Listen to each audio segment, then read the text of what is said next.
Okay. And now we're actually live. Yes, but I have on Okay. video. Cool. Oh, Let's there get we that. go. Okay, there we go. Got it. Thank you for saying that. Thanks for being in there to notice it. That's funny. Um, yeah. Yeah, I had it up on the screen. I'm like, are we live? I don't Mm-hmm. see it. Yeah. Yeah. I'm glad. I'm glad. Um, yeah. I heard when you had it. It went. I heard this music in my ear from yours, Oh, the and I was music. like, Yeah, I have my laptop on mute, but I had to unmute it for a second to like mm. double check. Mm-hmm. That makes sense. Well, lovely. Now we are here. Um, oh, you know Yes. what? Hello, everyone. Yeah, we today. Let's start over. We've got Mianglios with us today. Joe is on some kind of vacation or something, hanging out with kids, maybe something like that. And so we're here with Mianglios, who's covering, and we're super happy to have him. I'm super happy to have him, anyways, because Hello. Mianglios is Yes, I'm great. happy to be here. That's so cool. Um, so yeah, if anybody is here, please talk to us in the chat and help us out. We've got 0 topics right now, and it would be lovely to be able to do some topics. Eventually, if there aren't any, we might have to, well, just Come come up up with with our own. some. But um, Yeah. hopefully, we won't have to do that because making problems up probably not as good as solving actual problems. But hey, uh, you know what? Maybe Don't Worry Wednesday has been too effective, and now there's no one with any worries left. That's so. That's I guess Yeah. it's one of the shows that's self-defeating. That's Or good. it might be a busy season right now for a lot of people. Yeah, I'm sure it is. I'm sure it is. What? Let's see. It is currently. Yeah, it is like. Is it like summer break right now? Yes, for Yeah. me at least. Hmm. Okay. Yeah, I think. Yeah, I know a lot of people are busy during the summer. Yeah, yeah, that's true. And not just kids, but the entire family, especially families with kids, are generally pretty busy this time of year, going on vacation and doing all that kind of stuff. Yeah, Yeah. or if someone's working a job. Hmm. Yep. Yeah. Right. Anyways, how are you doing today, Ryan? Oh, I'm doing very great. I'm doing great. I'm surprisingly well awake, even though I didn't really get very much sleep last night. Um, didn't actually like even attempt to fall asleep until probably around 5 a.m. And now, of course, for me, it's in the morning right now. It's 9 a.m. And Oh, I got up an hour ago, so it's like 3 hours. And in that 3 hours, I kind of was awake for probably 50% of it, we'll say. So I got an hour and a half of sleep. But I'm feeling good. I'm actually feeling really great despite that little amount of sleep. wow. Yeah. Maybe it was timed well with sleep cycles or something. I don't know a whole lot about that stuff, but Hmm. I've heard a little bit about how, like, if like there's like timing with sleep cycles and like even if you get a Yeah. lot of sleep, if you wake up like in the middle of like the wrong part of the cycle, then you feel really tired or something. Mm-hmm. Oh yeah, yeah. I experienced that a lot. I don't know what my cycles are, but yeah, if anyone I feel like sleeps a little too long or a little too short, you just feel dead. But if you wake up at just the right time, you're like, even if you only got like 2 hours of sleep or whatever it was, you're like, wow, I feel so awake right now. I feel so like I can get up and go. And then you're like, what time is it? And then it's like totally the wrong time. You're like, oh man, I've got like 5 hours before I need to do something. I'm going back to bed. And then you go back to bed and you wake back up and later and you just feel groggy and dead asleep and you're like, I don't want anymore. Yeah. Hey, Welcome, Zay. Shay. Shay says we do not have audio for guest speakers, so you cannot hear me at all. That's weird. It's showing me that. Is that true? Is that? Can you not hear Myungbu's? I'm, I'm talking right now, and you can't hear me. Oh, okay, good. He's there. Good, good, good, Oh, good. okay. Um, I might have just been being quiet for that moment while you were talking, I guess. yeah, potentially, or something, some kind of hiccup on my end. Maybe it lagged for a second during your response, and Oh, then we came yeah, back. that It's possible. that can happen sometimes. Yeah, Zay, nice to have you there. Have you here with us? How are you doing? Do you have any worries? Are you worried about anything in life? We don't have any Or topics. So. anything, any just fun conversation topics are cool too, if you don't Mm, have any worries. yeah. How's music been going for you? Have you been working on any lately?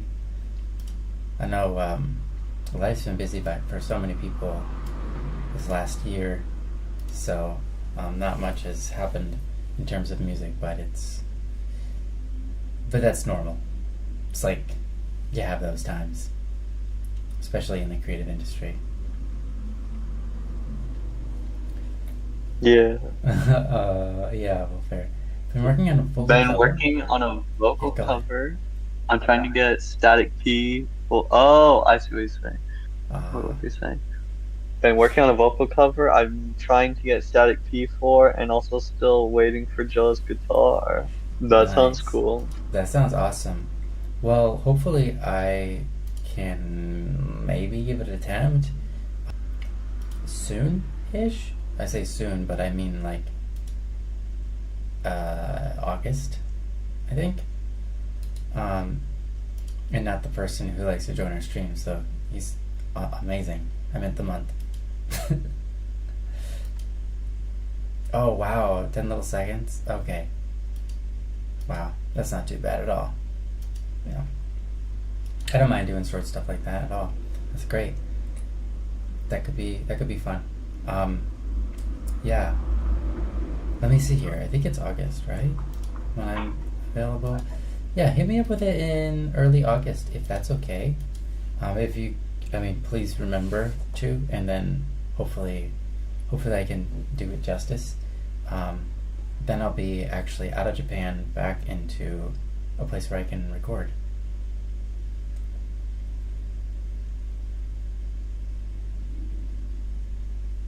Oh wow! Say says, "Oh guys, I finally got around to fixing the mic Halos sent me." Whoa! I didn't realize that you were the one who bought the mic. That's awesome. Um, wow, how did you fix it? What did you do to fix it? I'm sure obviously you had to open it up, right? What kind of mechanics were inside? What's that like?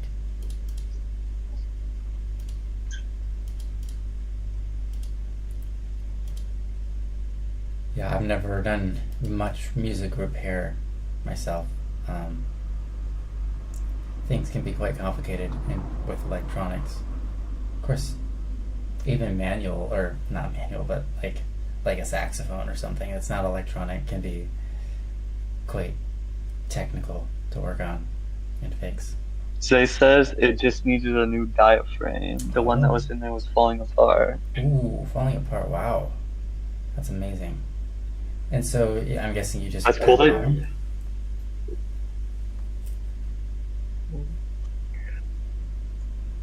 Wow, that's interesting. So you said, yeah, Lewitt knows how to make a beautiful mic. It looks nice in there.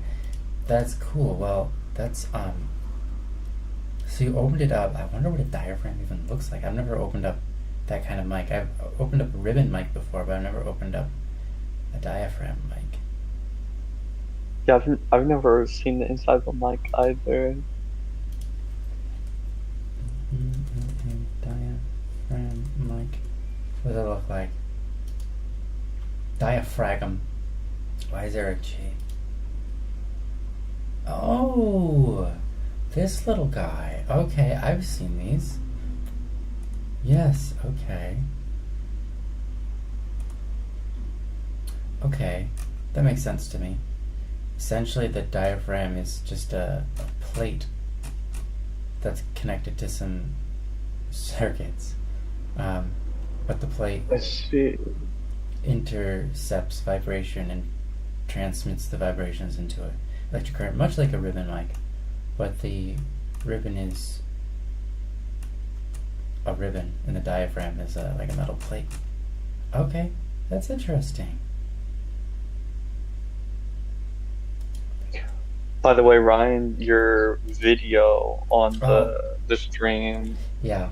is gone. That happens whenever I open up a full screen program, and that was my browser for that moment in time. I'll Oh, I unfull see. screen it so that doesn't happen again. Thank you. Yeah, Cool, cool. appreciate that. Can send pictures of the surgery if you want it. Yeah, that's fun. Yeah, yeah, please do. That's interesting. Mike, Mike surgery. Did you did you have to YouTube how to do that, or did you just like already know how to work on a mic? Yeah, you just Or did you just like figure it out? yeah, figured out as you went. Yeah, you look just open it up and like, wow, that looks wrong. I don't know what it is, but it looks wrong. So, and then you just replace the part. You know? Also, we're wondering that too, We were wondering that where too. everyone Yeah. is. Yeah, for the last two streams, for some reason, everybody's been gone. I think summer vacation just started for like everybody, and so everyone's crazy busy with that kind of stuff. That's my best guess. I know that's why Joe's out. He's basically with his kids because they're on summer break, and I just think that's probably the case for a lot of people right now. Summer is a busy time Yeah, for or holidays and that. So, they might have like summer jobs. Like mhm. my girlfriend's at work right now. So like if I had a job, I might be at work also. Yeah, right. Yeah, yeah. Cause yeah, when school's out, yeah, it's time to go to work, I guess. And I think um, summer is just one of those times. For some people where it's too hot to do anything. Like it's too hot to Oh, even think.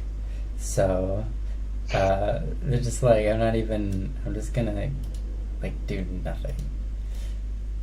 Just try to stay or cool. it's easy to lose track of time. Like some people might have just lost track of the days Oh and yeah, forgot that it was Wednesday. true. That's Yeah. happened to me a Uh-huh. few times at least. Yeah. Oh yeah, absolutely. That's happened to me too. Hey, that's great. Um, yeah, yeah. That's yeah. Just why I'm yeah. That's why you're able to be here tonight is because of summer vacation. Yeah, yeah. Hey, I'm so happy you're here with us today. It's nice to see you, and it's been a while. Um, you said, Ryan, I'm sure you've told stories a bunch about how is Japan. Japan's great. Um, there's a lot of things that I like about it, and a lot of things that are it's not like I dislike, but just things that are like not what's the word?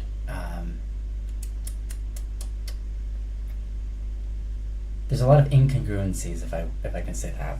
So like Japan's been a nice fun experience, um, but there are a lot of things that contradict what I've heard and what I know, right?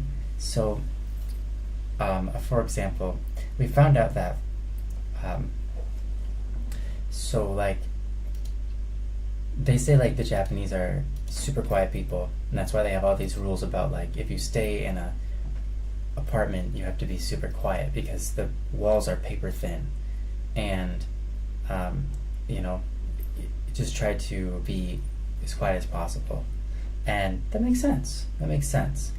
So we come here, and I notice immediately they're like, take off your shoes at the front door and put on these slippers, and I'm like, okay, and the slippers I refuse to wear them because they're super clunky, and wherever you walk, you go clunk clonk clunk clunk clunk. I'm like, why do they make slippers like this in Japan if you're meant to be quiet?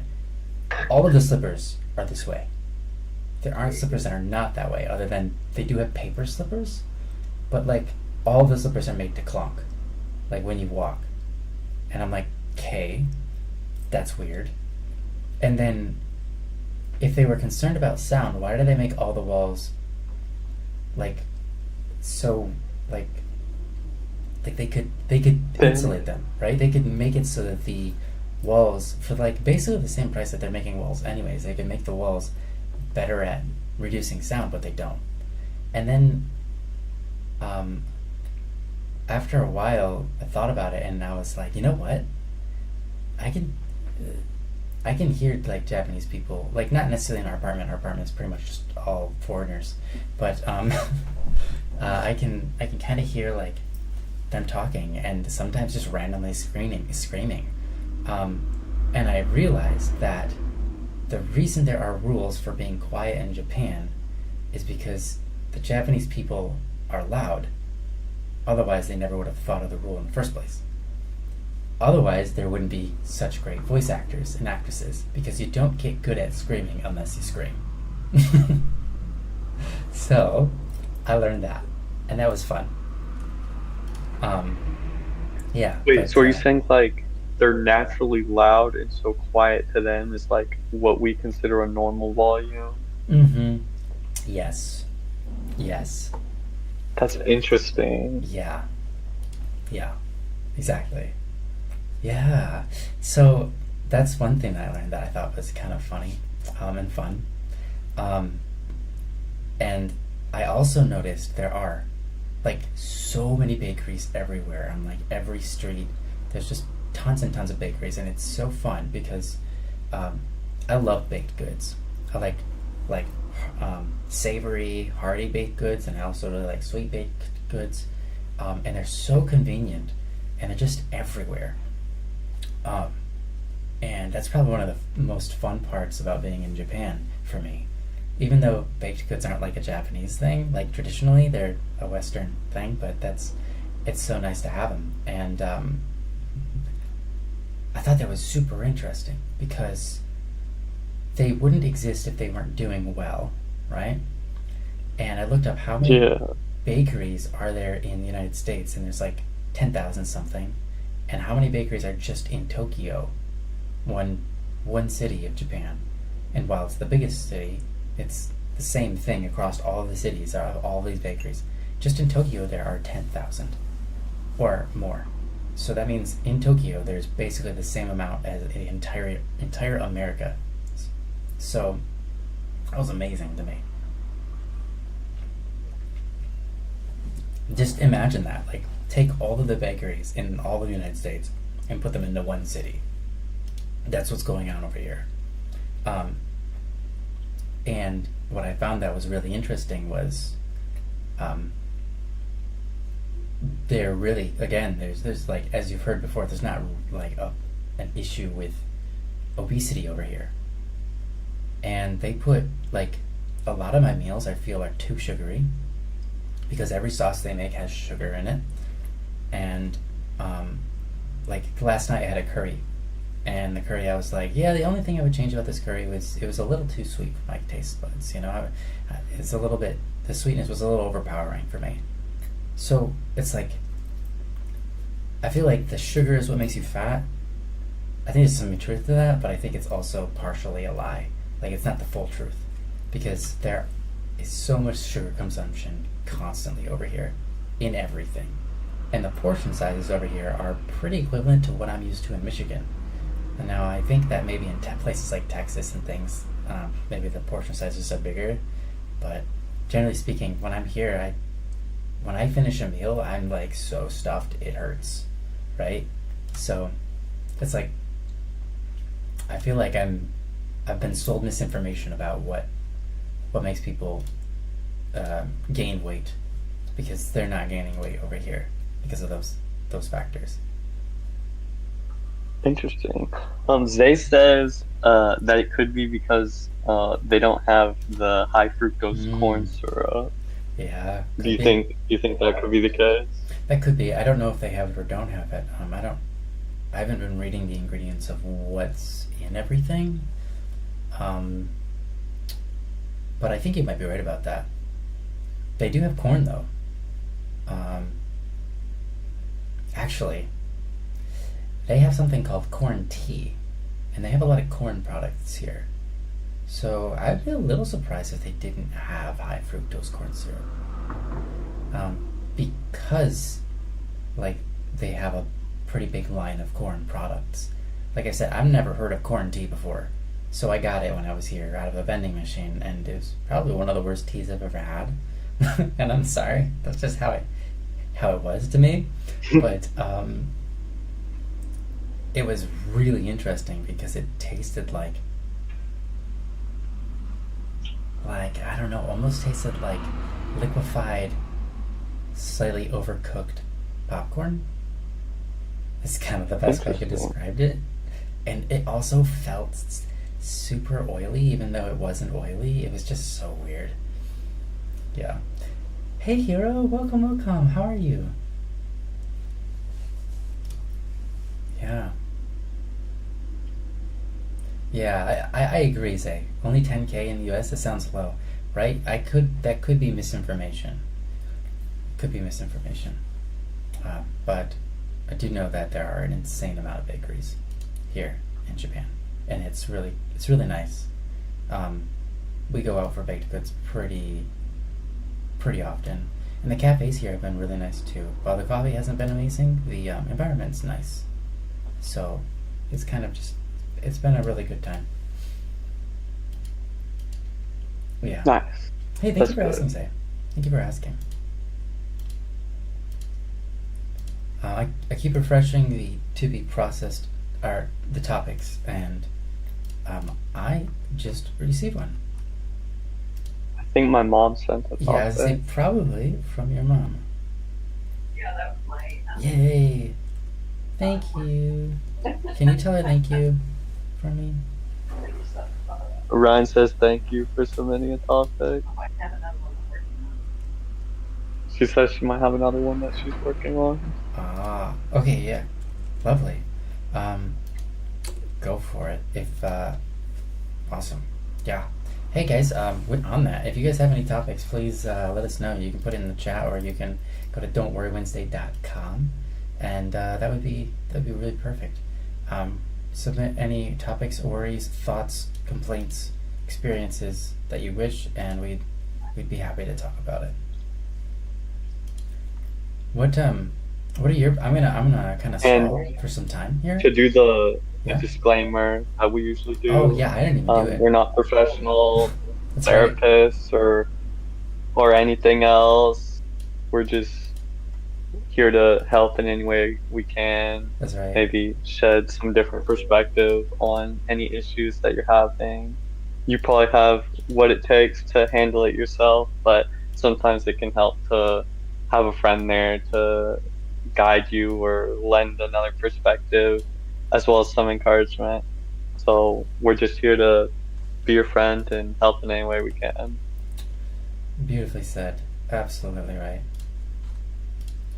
I am Thank you. quickly. After watching the show enough, I like I've heard Oh, you've the heard it before. disclaimer to Yeah. kind of like get the idea. Like I've heard you'll say that enough times to kind of have an idea of like how it goes. Yeah. We've said it quite a few times. You nailed it. Thank you. Thank you. I'm gonna stall for time a little bit here. So Okay.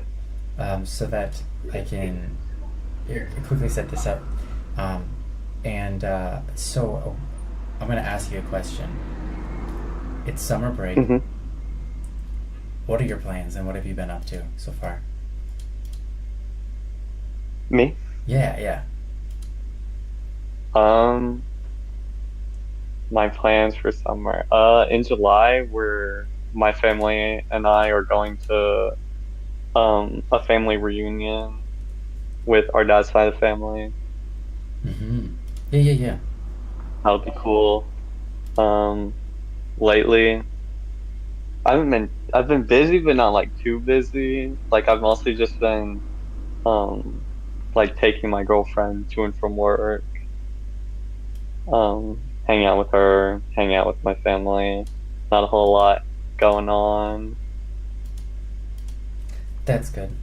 It's nice to not be so overwhelmed with busyness that um, you can't relax. So that sounds nice.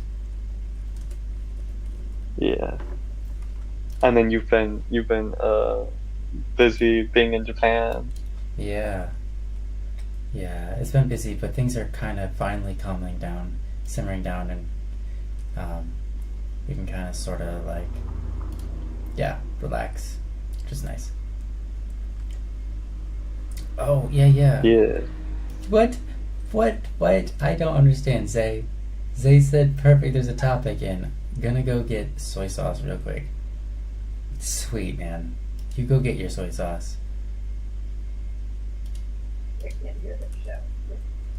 I feel like there's a story to that, but I don't know it.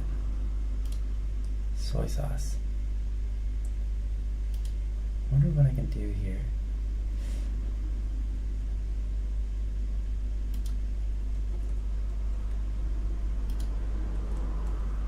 Okay. I'm almost done setting up this topic for myself and our It looks like lovely Hero viewers. also submitted a topic. Oh, thank you, Hero. You are a hero. Yes, thank you. You're amazing.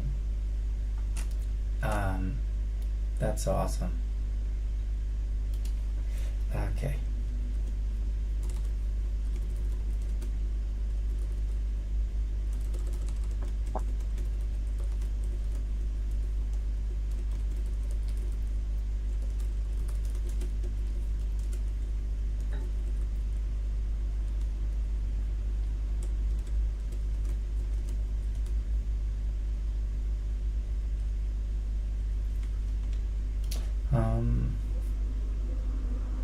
Okay, there we go. Nice.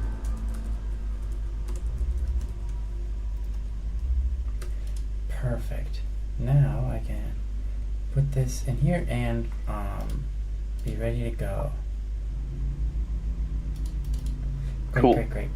Okay. So Zay says, "Oh Ryan, I don't know if I ever thanked you, but last year you and Joe really helped me a lot with your advice on here." Oh, thank you. I'm happy to hear that. Thank you so much. I'm really happy to hear that. That's a big deal for me. I think, we do the show for that reason. So it's nice to hear that it actually makes a difference in people's lives. So thank you, Zay. You should also message Joe that so that he can hear your appreciation and feel appreciated and loved. Yeah. Well, yeah. Awesome. That's so good. I'm glad to hear that. Okay, I'm gonna go ahead and put the topic on the screen now, and you guys can read along if you so desire. If you don't want to read along, then don't. Fine, whatever, whatever, dude. Do your thing. But we're gonna read it, and you can listen along and enjoy it. So this here, it is on the screen, and it is from Myung Liu's mom. Which thank you so much again for posting this topic. I think it's actually a pretty interesting one. So I'm excited to hear what I guess we have to say about it, wherever this goes. So with that, it reads as follows. I titled it, by the way, Times Are Changing. It says, in the past, if it was a friend's or family member's birthday, you'd likely mail a card or call. Today, more often you receive a gift message in a text. What are your thoughts on the change? And do you think it's any less meaningful to the receiver or person sending the message? I'm thinking just another example of the changing times. Yeah, no, this is great. Thank you. This, Yeah, I feel thank like, you, Mom, for the topic. yeah, thank you for the topic once again.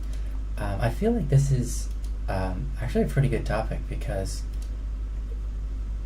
maybe what we're doing isn't as good as what we could be doing. Um, and we should put in a little bit more effort. Or maybe we need to change the way we see these things and not just come to terms with them, but realize that there's nothing wrong with it. There's a couple different directions we can take this, and I think all of the directions are probably worth covering on this. And yeah, I'm interested in what your thoughts are. So, if you feel like you're solid on it, would you like to give it a go, Miang Lios? Yeah, I think I have some things I could say about this. Yeah, please do. My initial thoughts to answer, like, to start off with just giving a straight answer to the question. My initial thoughts are that I feel like um well, my first thought was I feel like that yes, a mail-in card is more meaningful, but that like a text message is meaningful too. Like there's nothing wrong with sending a text message. Like that's very meaningful in itself. You know, you remembered their birthday, you're sending them a nice message. Mm-hmm. Like that's great. The like mail-in card or whatever, I feel like that's like, you know, just taking it like a little bit farther. Like they're both good, but I feel like that one's like a little bit more effort. Mm-hmm. And then my second thought on it is that it might depend on the person. Mm. Like if you grew up, like if you're used to just texting all the time and Sure. that's your main thing. Or like me, I am really bad about not getting around to looking through my physical mail and it just kind of piles up. So like if you're more like you just like texting better and like physical cards don't really mean that much to you, Mm. then like, you know, you might be the text message might be just as meaningful and there might be like not really much of a difference there. Yeah. Whereas Mm. like if you grew up always like receiving cards as like a more to show like more appreciation or whatever, then like it might be like, you know, a text message is like not going that extra length. Or you might just, you know, it might just vary from person to person. Some people might just see it as just as meaningful as a message wishing them happy birthday, no matter the form it's in. Whereas some people might see it as, you know, if you're going to the effort of like writing a card and mailing it, then that's like more effort put toward them, thus more meaningful. I think that's what I have to start with. Mostly Mm-hmm. that it varies from person to person, but I'll probably have some more later. But do you have any thoughts right now, Ryan? Yeah, no, that was great. That's a good start. And say sorry about uh, the problem areas of the audio.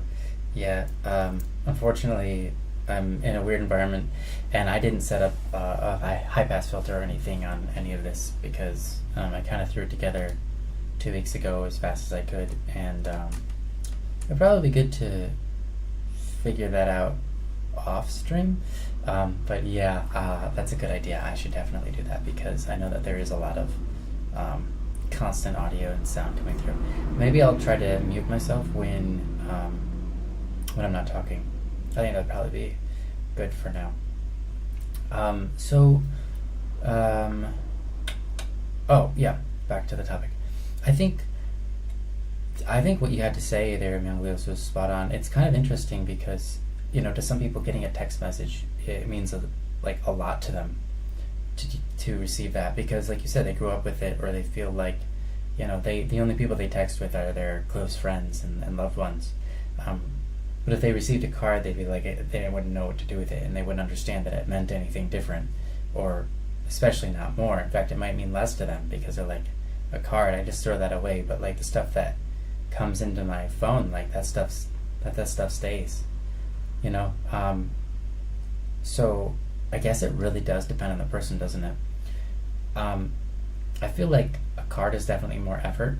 So if we're talking like how much effort someone puts in order to send you happy birthday or say happy birthday to you, I think calling or sending in the mail definitely is more effort. And I think that says something as well.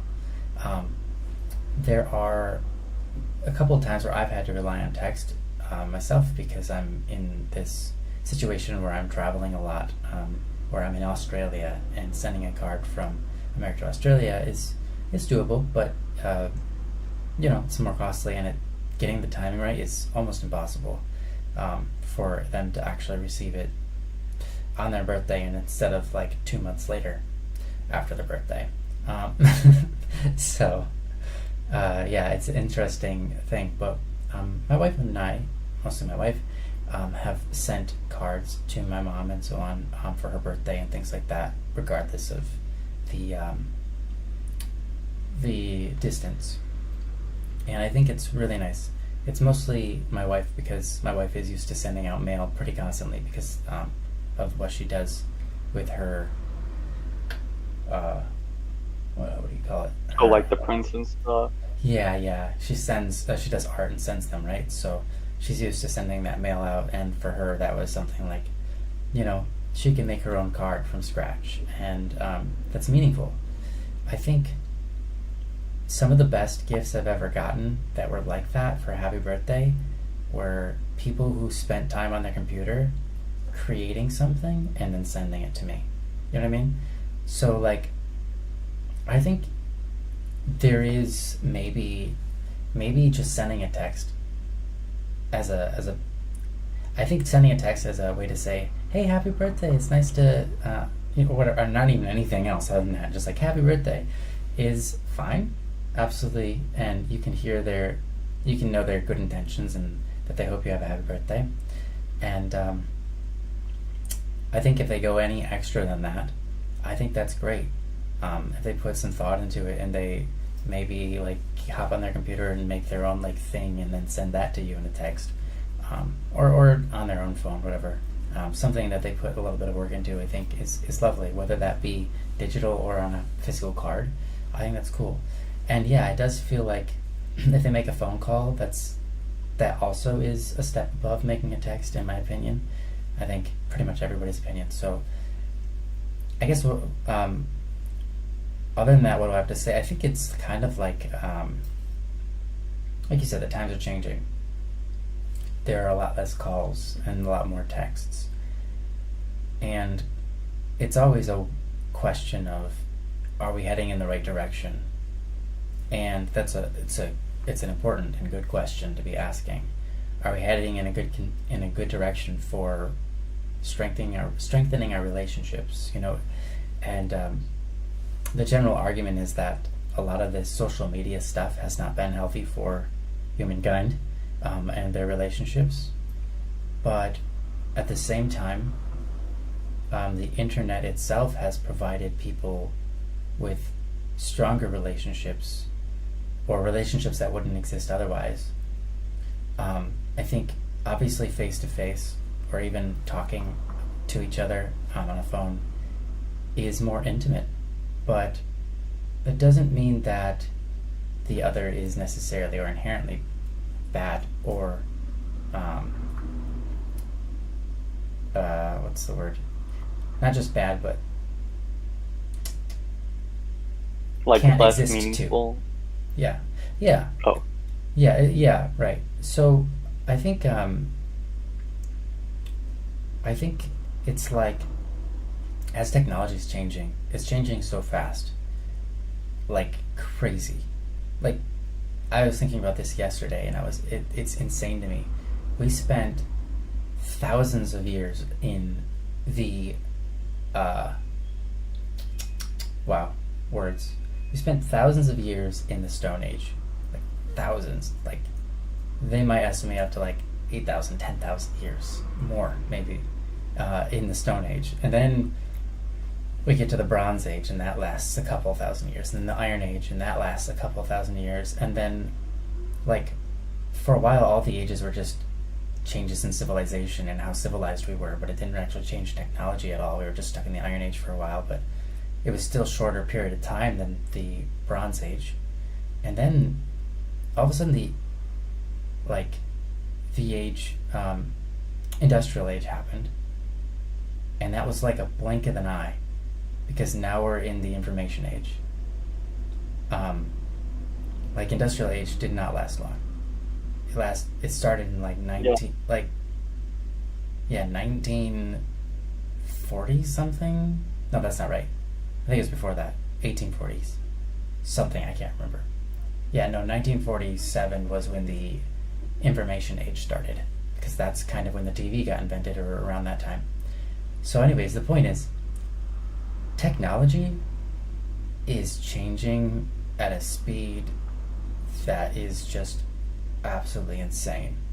For us, a race of people that spend thousands of years of technology being the same thing, to now where every couple of days there's something innovative happening in technological space, and everything's changing all at once, constantly.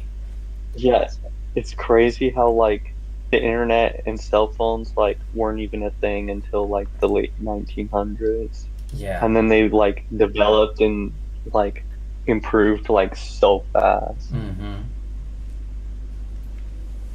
It's incredible, because I remember when cell phones came out, like, I remember when cell phones came out in such a way that it was like, hey, the normal common person can actually have this, instead of just like this huge clunky thing that no one could ever put in any kind of pocket, you know. You had to like attach it to a battery in your car and so on.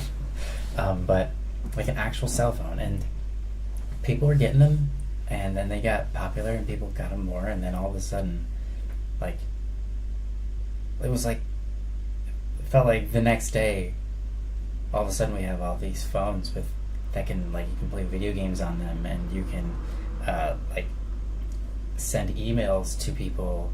You can do like really advanced things, such as like use it as a guiding system of how you get around the world, like, and it can see every part of the entire stinking world, and like navigate you intelligently through it with updated traffic times. And it's like, and that's just one thing, and it can do all these things.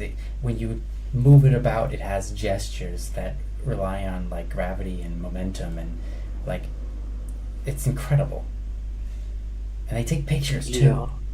Remember when photos were just like, you couldn't have a digital photo? Like, that was weird, and now that's normal. Like, technology is moving so fast. And so I think it's important to ask these questions. Even this one about like, what about birthdays? Like, we're changing that too. It's like, is it less meaningful because the technology makes it so easy to do? Because before you had to mail or make a phone call or greet them in person, but because of technology, it's become so much easier to send a message. Does that mean the intentions, or even the essence of it, is it any different? Is it any less? And I think, yeah, it's a little bit less effort, but it doesn't necessarily mean anything about the intentions. It's just using a different technological tool. It's kind of like if you have a grape that you dug the hole with your bare hands, and you planted the grape seed, and you like grew the whole thing on your farm from seed, versus getting one from your neighbor's yard, who, you know, it was much more convenient for you because you didn't have to plant the seed, they did. You know, it's like that it was already done for you. And is your grape better than theirs because you dug the hole. It's like, no. It's just that yours took a lot more effort, so it's more meaningful to you because you have memories of the effort you put in. So you might get more out of it. You might actually sit there and think about the taste of the grape more because you're really focused on all the effort that went into it.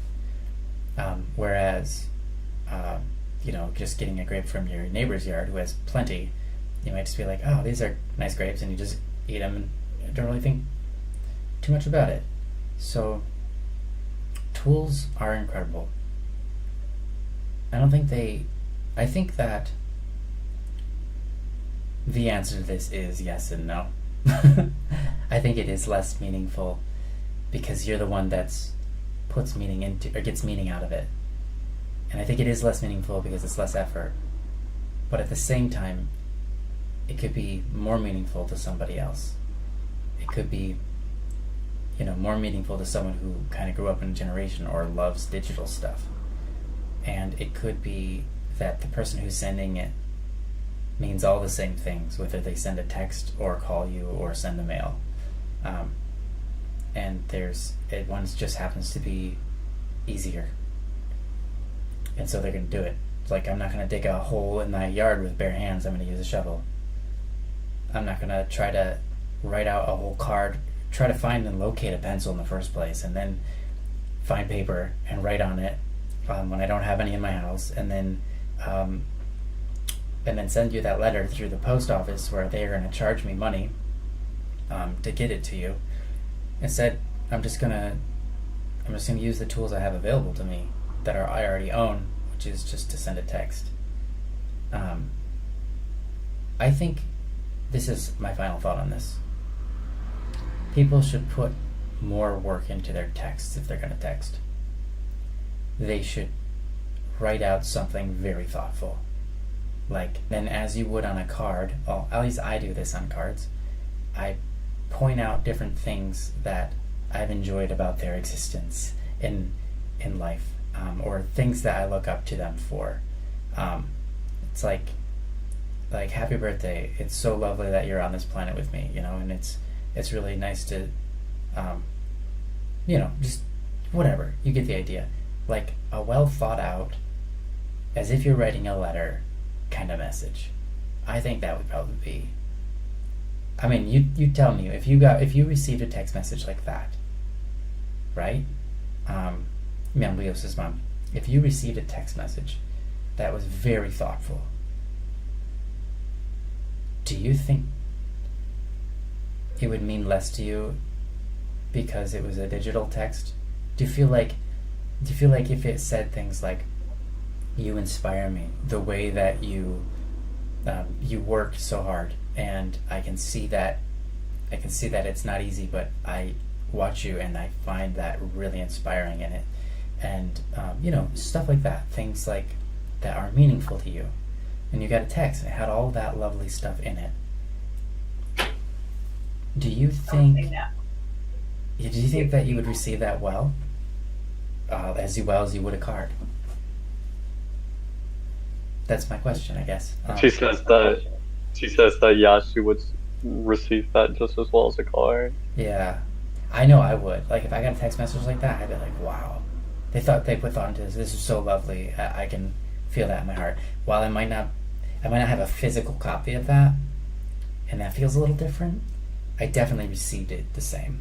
So yeah, I think the story here is we should put a little bit more effort than just sending a happy birthday message. We should probably think about our words a little bit more carefully.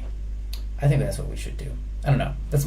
I guess my end response is, yeah, you've got a great point. Let's work on this. Let's work on it. Let's all work on that and be more thoughtful. Even if we're going to use our new tools, let's be thoughtful with them. Yeah. Sorry, yeah, that's what I got to say. I think that's the best I can do. Do you have anything you want to add to that, man, Leos? Just a little bit. I really like what you were saying, Ryan. Hero, I think, kind of said this also. Let me see where they said it. Oh yeah, Hero said, I'll say whether it's a card, text, or whatever, I think the scale for me is based on how much is said. which is kind of what you were saying Mm-hmm. too. Like, Yeah. I think, like, whether it's, you know, doing a physical card or just writing more in your text message, I think the thing here isn't the way you're sending the message. I think it's how much effort is put in makes it more Yeah. meaningful.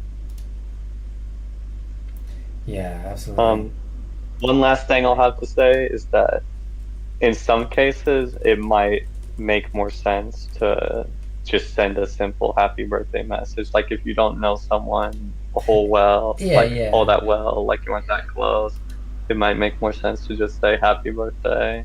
Mm-hmm. Yeah. And then So. sometimes, as far as card or text message, if someone, like some people, if they're like far away or maybe like really busy on their birthday, like a text message, even if like whether it's more meaningful or not, like it might be easier for them to like engage with the text message than to like, go find a card from their mail. But that's kind of just a side thought that like, yeah. But overall, like I'd say to like kind of conclude the topic, like what makes like a birthday message or any kind of message or whatever more meaningful is how much effort is put in and not in what form it's sent. Yeah. I think that's right. Yeah. Yeah. I like that because that makes me think I can put more effort in. If I'm gonna send a message, I should definitely do that because I always do that when I write, right? If I'm gonna write a letter to someone, I always make sure that it's thoughtful. I always try to put things in there that will encourage them or make them know that I think highly of them. Um, and yeah, I should do that with my messages, text messages as well. I think that's a really good idea. Yeah. So I appreciate this message. I appreciate this topic because it helps me think about how I handle things. And you're absolutely right. I think there are times when you don't know someone super well. So, like, to receive a card feels a little much, but to receive a text feels like appropriate and not like stalkery. Right? So, yeah. Yeah. Depends on the relationship, I guess, sometimes. And then some people, like, it might be like if you know that they grew up always mailing cards to people, like Yes. even if you don't know them that well, like you might understand, oh, that sending cards is just what they do. Oh, Or like yeah. some people might always just call instead of texting. Like there's also that like difference in like how people were raised. Yeah, that's absolutely true. Absolutely true. I know some people that just send card all the time to anybody, everybody, for any occasion, and I'm like, hey, that's cool. That's their thing. Um, and I have yeah, someone who calls me every year. That's, that's always nice. I look forward to getting the call. Oh, yeah. My mom says there's someone that always on your birthday, right? That's what you're saying. Yeah. My mom said there's someone who always calls her on her birthday every year. ah, yeah, that's really nice. That's nice. Um, even if even if you don't know them that well, like if like or like you don't ever talk much, but you do talk on the birthday, that's kind of cool, right? I'm not saying that that's the scenario, Yeah. but I know there are situations like that. Yeah, it's nice to receive a call. Cool. So yeah, I think they're all different tools for the same job, and we use them slightly differently, but we should think about it. Yeah, Yeah. Exactly. yeah. Thank you so much for Do you this have topic. anything else to add? As for me, I do Yeah. not. Thank you for the topic. Yeah. Thank That's you. all for me too. Perfect. Hey, we did it. Thank you again. Yes, sincerely. We were hoping we had something to talk about, and that was actually a really great topic. So thank you so much. You're amazing, and we appreciate you a lot, and we love you. Some of us love you in a kind of a different way, like like a Yeah, since son it's to a my mother, mom. but Yeah. we all love you. Yeah. um, Love you, mom. Here you go. Aw, that's cute. That's sweet. That's good. I love hearing that. That's so good. Uh, it makes me happy. It fills my heart with joy to hear I love you, Mom. It's such a, man. I love my mom. My mom's amazing. All right, I'm going to mark this as answered. Thank you again for this topic. That was actually really fun. I know that other people have also been saying they've been posting topics, so I'm going to see if I can locate those as well. Thank you, by the way. Hero, I think you said. And also, Saleh, hey, welcome. Nice to see you. And I'm sure there was some things I had to say about stuff in the chat, but now my brain on that is gone, because now I'm going to try to process these two new topics that have come in. One is from Hero and one is, I guess, anonymous. The anonymous one came in first. Hero, do you mind if I do the anonymous one first? And perhaps we'll get to yours a little bit later, be it today or, well, hopefully today, but if not, next time we come around. Let me know if yours feels, if you think yours is urgent, say so and I will get to yours first. I'll leave that up to you, Hero. It looks like yours says that's perfectly fine. I assume they're answering what you were saying. Okay, Ryan. cool. Hey, thank you, Sala. Yes, if you would like to post a topic and you're wondering how you do so, please go to don'tworrywednesday.com, just as it is written. We're not professional psychologists or speakers apparently, but yeah, we're here to help. That was the disclaimer. We did it another time. Thanks for remembering to do that earlier. It's totally, because yeah, the way that everything moved, I totally forgot to do it. So I appreciate that. Yeah, there was one day this week or another week where I was like thinking about the disclaimer and how, like, you know, I might have a chance to say it since I'm on here talking. That's good. That's good. I just realized last time I didn't give you the topic. I'm going to do that this time. I'm going to give you the topic so you can read through it yourself, and have it on hand. Okay. Yeah. Cool. I think the one my mom sent in was like simple enough that it worked for me not to have the whole yeah, topic luckily, to refer to. So there you have it. I believe I posted it in there for you. Yeah, do you mind if I process this real quick? Can you buy me some time by asking people specific things about specificities? Good luck with that. Specific, just ask anything. Yeah, just interact with people, Okay. because I'm gonna sidestep my brain for a second and try to type and process real quick so I know what's going on here. Cool.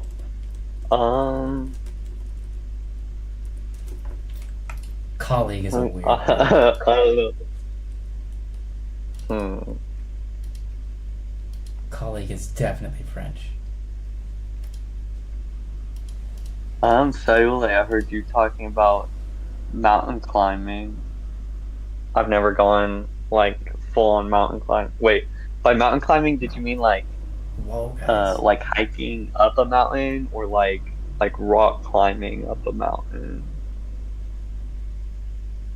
Because I'm kind of curious about that. Because like I've hiked around before, but I've never and like I've done like the fake like plastic rock walls like that some places have. I've never like rock wall climbed up a mountain. So I'm curious if that's what it was, or if it was like a hike, which I've only gone hiking like a few times. So, you know, that'd be cool because I feel like some people could probably relate to this, but I feel like I don't spend enough time out in nature I spend too much time in the technological world, basically. Oh, you hiked from the bottom of a mountain to the top and back. Awesome. I don't think I've ever been to like hiked up a whole mountain. Like I've like hiked around some like woods before, but that's really cool. Hiking up a mountain and then going back down. That makes me think of the video game Celeste, where like there's a bunch of other stuff with it, but basically you're climbing a mountain.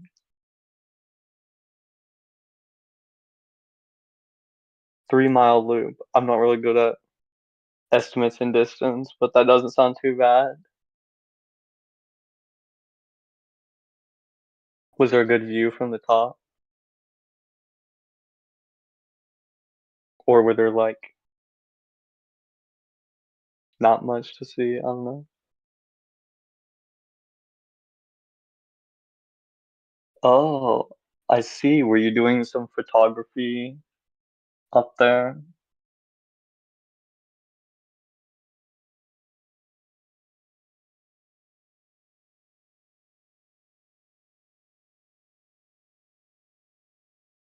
Oh, that's cool. The view was good. The clouds had just started to break up. Awesome. I can imagine that. And that looks cool.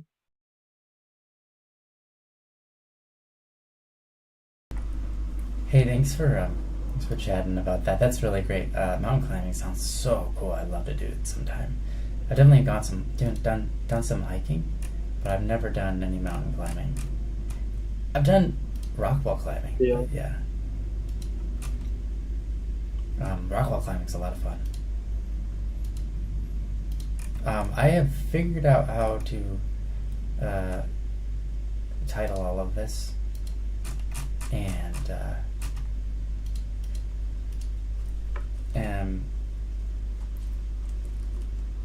I am ready to sort of get started on it. Cool.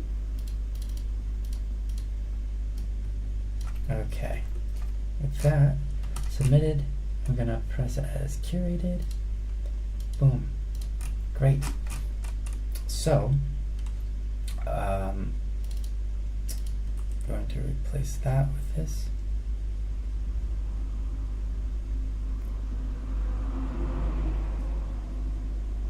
Oop, I'm gonna change this.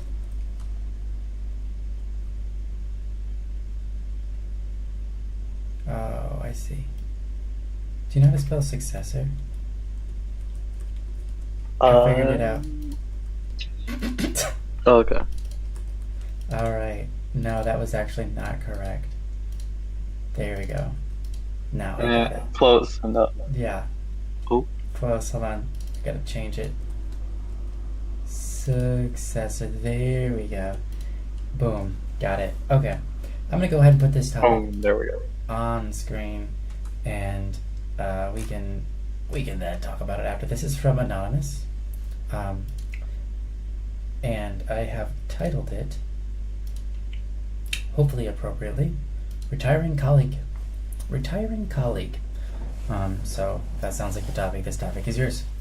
I'm gonna go do the honors of reading it out loud. Feel free to read along if you so desire. I gave it to you in the chat there, Miaglios, and so hopefully we can do this one justice. Thank you for sending in a topic. Really appreciate this. Topic reads as follows.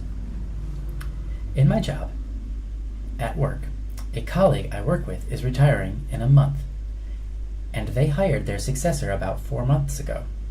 The successor is new to the company and is a more strategic role versus mine that is tactical. Oh wait, is a more strategic role versus mine than is tactical. Okay, I have tried to be supportive and helpful, but have not seen any progression and learned that the person retiring has not really been training them. I need someone good in that position to help support our team and have offered to review information, etc. but they seem more worried about appearances and not looking like they don't know anything. Any suggestions on how to make the situation better? I'm currently just frustrated and losing patience. Thanks. No, thank you. Yeah, hey, that's a Yes, tough place thanks to for be the in. topic. What's that? Oh, I was just also saying thank you for the topic. Oh yeah. That's good. Um, yeah, sorry, I was too loud for me to hear you, so I was just, yeah. You're good. You're good. Yeah, no, this is a really good topic. I don't know who this is from. I mean, doesn't matter who it's from, but this is a very good topic. And, you know, it's interesting. There are a lot of things we can do that we don't notice or think about because we're in a situation for the first time. And a lot of times we think, well, that's their deal and it's up to them. But when it's something like you said, you need a good person in that position in order to do your job and have things be successful. Yeah, I think it's most wise to take up this, not responsibility, but just put yourself in a better position by entering into this problem and attempting to solve it. So I really like that you are asking these questions. I think that's incredibly intelligent of you, and it's a good thing to worry about because that worry will actually get you somewhere if you act on it, and then hopefully it won't have to be a worry. Yeah. And already there's some good stuff in the chat, so I'm sure there's also probably some good stuff coming out of your head, Ganglios. So would you like to take it away? Yes. Great. Let's do that. I don't know the whole situation here. Mm-hmm. As far as I'm understanding it, it seems like they're like being defensive, like they don't want, maybe they're afraid of like, they just got hired, being like, oh, this guy doesn't know anything. Like that's what it sounds like.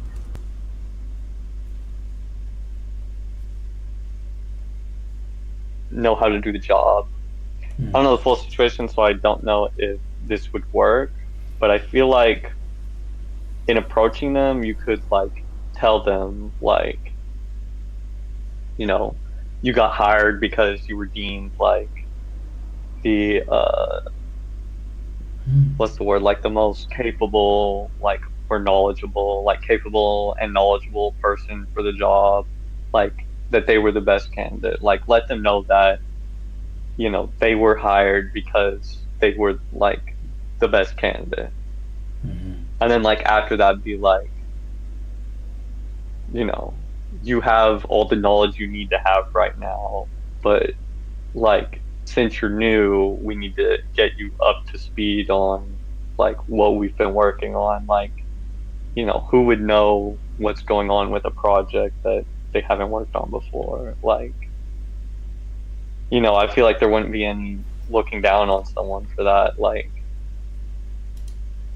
yeah, so I guess let them know that like like everyone knows they're capable, like they were hired because they are capable, but that they just need to bring them up to speed on like the specifics for the project, and like, they know how to do the stuff, but they need to know what they're working with. If that makes sense. Does that make sense, Ryan? Yeah. Yeah, it makes sense. Cool. So far that's all I have, which, if that works, that'd be a simple approach to solve it, but I'm sure there's another angle on it also. What are your thoughts, Ryan? I think that's an excellent start. To be honest, I think that's probably like to enter into a conversation with them, starting with like essentially what is praise on their potential will likely increase their potential, right? If you can say something like, "Hey," I mean, and this is kind of repeating what you were saying, right? But like, if you say, "Hey," basically something along the lines of like, "You have a lot of potential, and you were picked for the job because, whatever. You might not know why they were picked for the job. I guess it could have been just a relationship thing, and they didn't even want to do this job, but they whatever, right? But you can say like, you have a lot of potential. I see that in you, and I think you can learn this stuff really quickly if someone actually gave you the time of day, and just leave it there and let that settle in their head for a little bit, and then come back again the next time and say, hey, is there any way that I could help you learn the information? Because like I said before, you have a lot of potential, and you can obviously do this stuff. You're pretty smart, pretty intelligent. So would there be a way to help you get information better on how to do this? If you can praise them like that, it really makes a huge difference, because then they feel uplifted enough to be what's the word, a little bit more open to, like, if you praise them and let them know that they're smart already, then you take away their I guess pride card, if that makes sense. Pride card being like versus humility. I'm not talking about pride as in like LGBTQ. Anyways, because they're you're going to, like, the reason they need to feel like they're smart and look good, so they don't ask questions, right? They don't ask questions, they don't try to learn anything, because they just want to appear smart, like they've got to figure it out. The reason they do that is because they're sensitive in that area.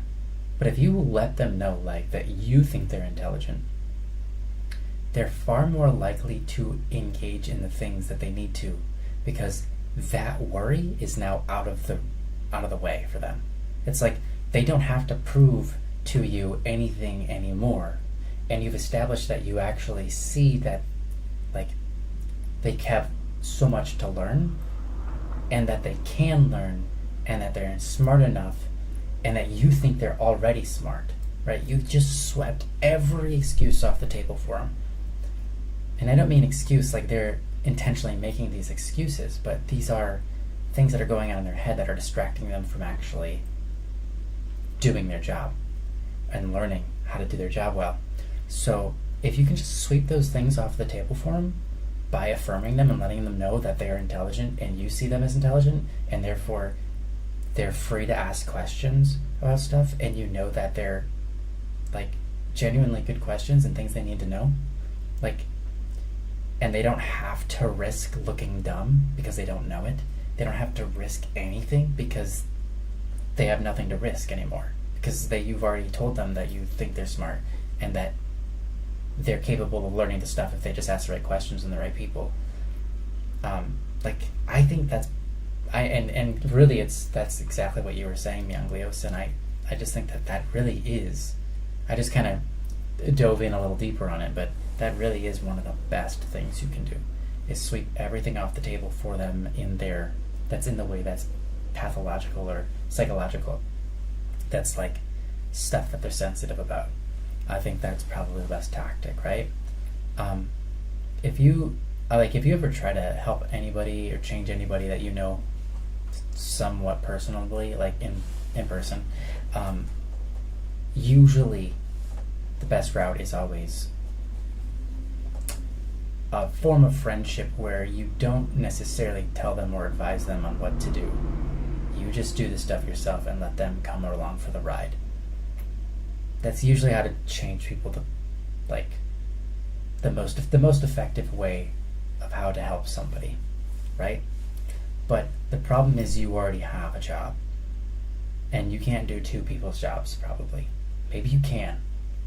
If you could do two people's jobs just long enough that you don't, like, no longer need to because they've learned it, it might be worth the extra effort for you if you feel like that's worth the extra effort.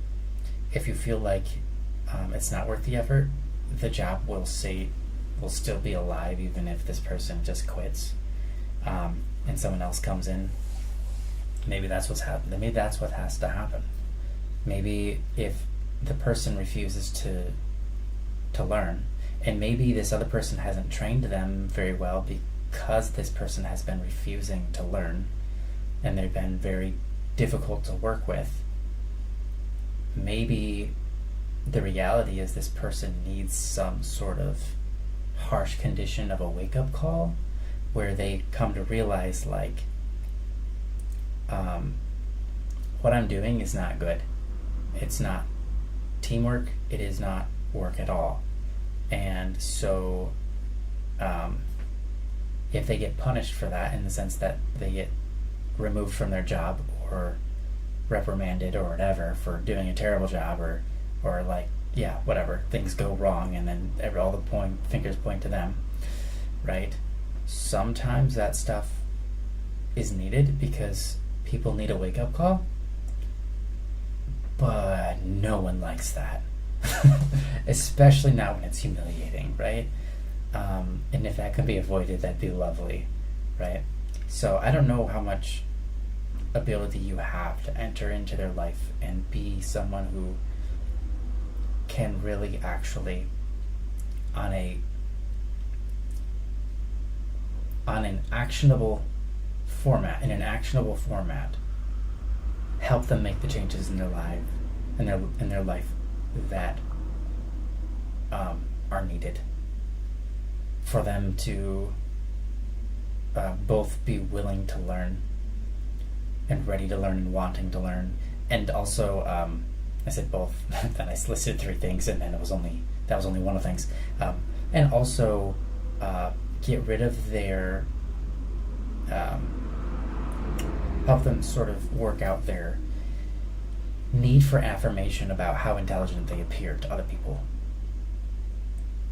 right? Like, that's a thing that needs to be worked on, and that's like a thing that people see therapists on, but they don't need that too. They just need to figure it out, and they need to figure out that they need to figure it out first, and then they have to kind of figure out how they're going to work that out into their life. And that's a difficult thing. That's why we get therapists. So it's like, well, I don't have time to be a therapist and work my job and work their job and try to pull them along. Like, that's ridiculous. And I agree, it is ridiculous. I wouldn't expect you to do that.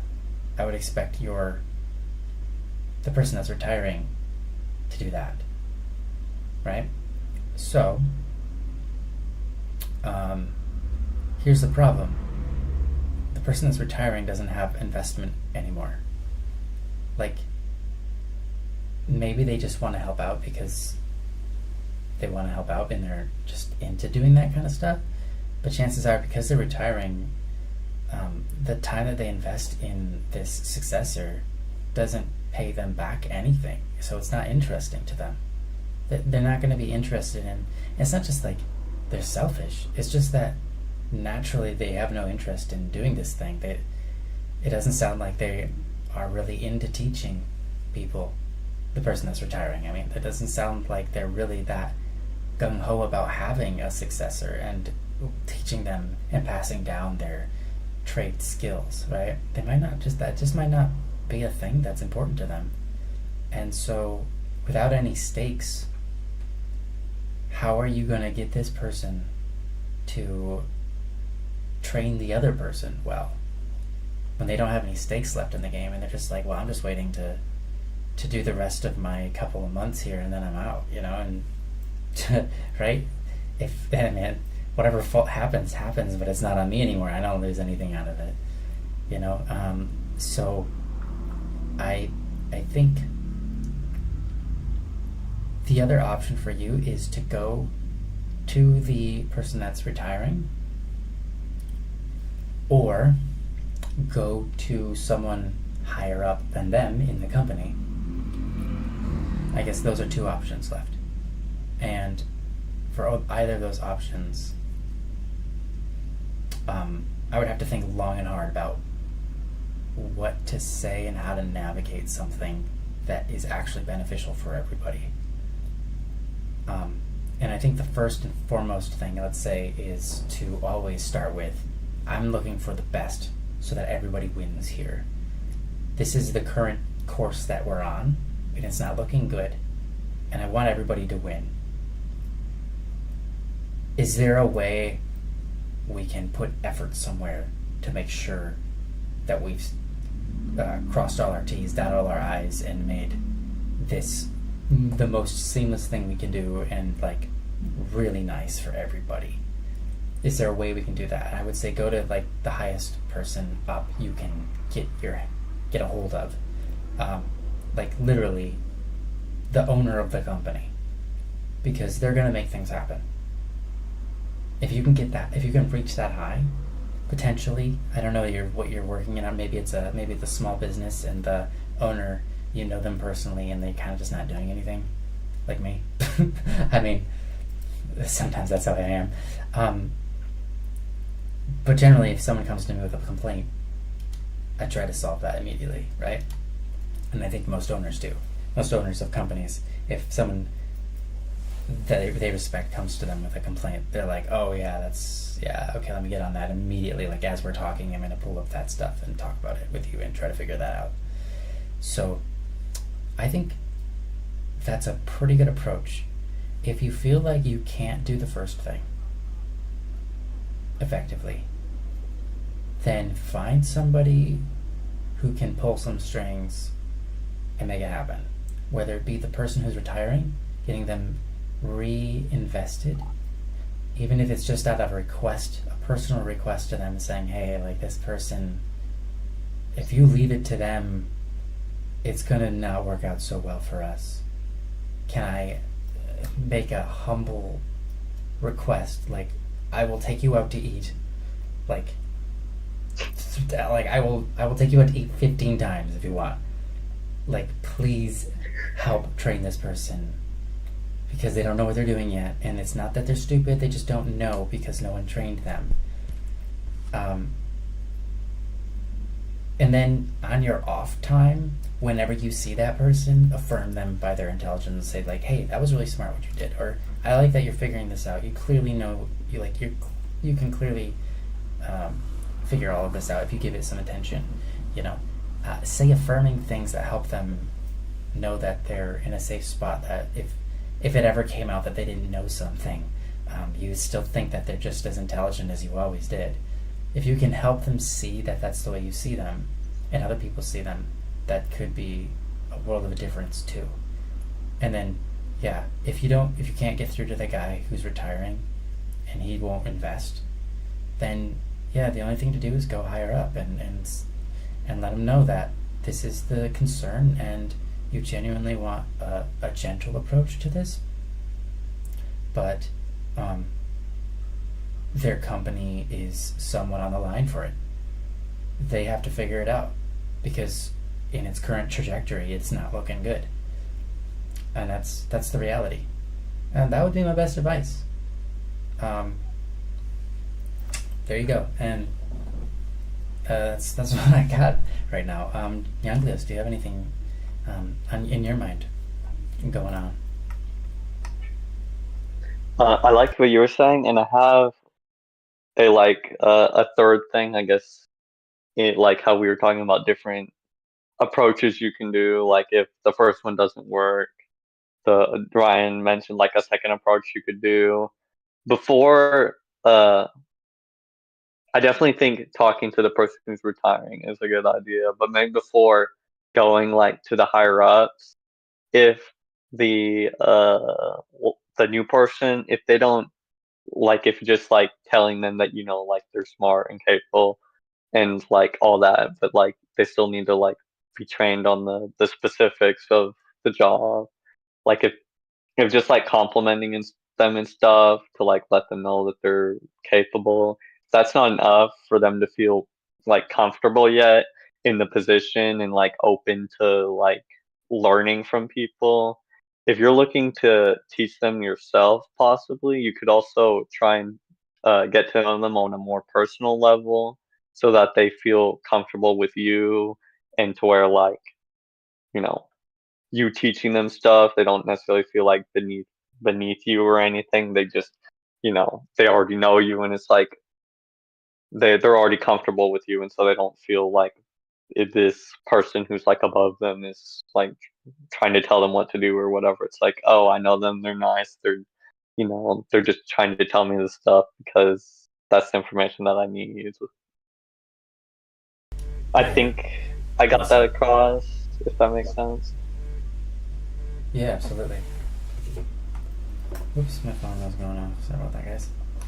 Yeah, no, that makes perfect sense. That's right. Yeah, no, I completely agree. Even if it's just something like you can't necessarily help them get over that hurdle with everybody, but maybe you can get over that hurdle with just yourself, and that could be a big help. Yeah, yeah, that's so true. You're right. Mm-hmm. And then Yeah. that's all I have.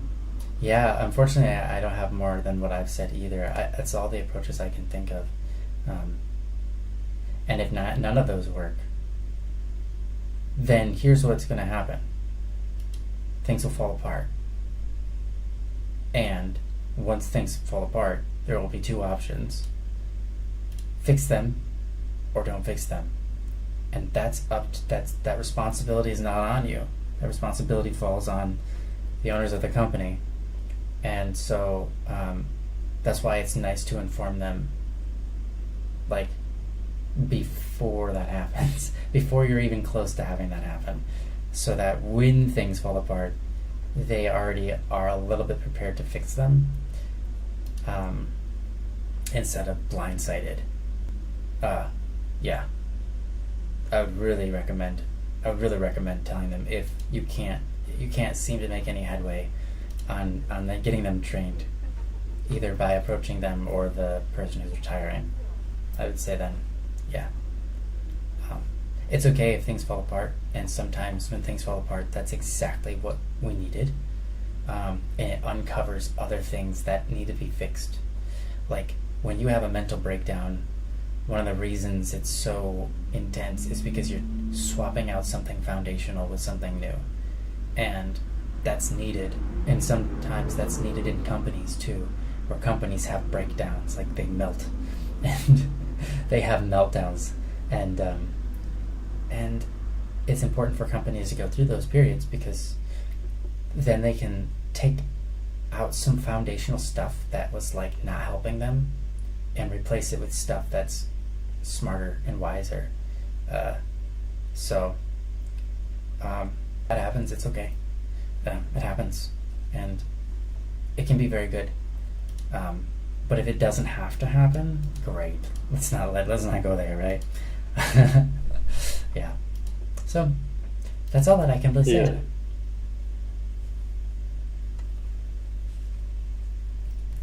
Cool. Cool. All right. Well, awesome. Thank you so much, Cool. Anonymous. This was a good topic. Thanks again for the topic. Yeah. I hope some. We hope that this was at least somewhat helpful. Mm-hmm. Yeah. Sincerely, I really do hope that this goes smoothly for you and for for all parties involved, everybody basically, at your workplace. Hope you guys can figure it out together, and yeah. I think you will. I think you will. Just the fact that you're asking about it and you're trying to tackle it and you're willing to see what other people have for advice on it, and you feel like there's things you've already tried, I'm sure. You wouldn't be asking if you hadn't tried some things already. I'm saying that and not knowing, but generally it's the case. It's like, well, I tried that already. Yeah, that didn't work. It's like some of the stuff we've already said, you might be like, well, I tried that. That didn't work. I tried that too. That didn't work.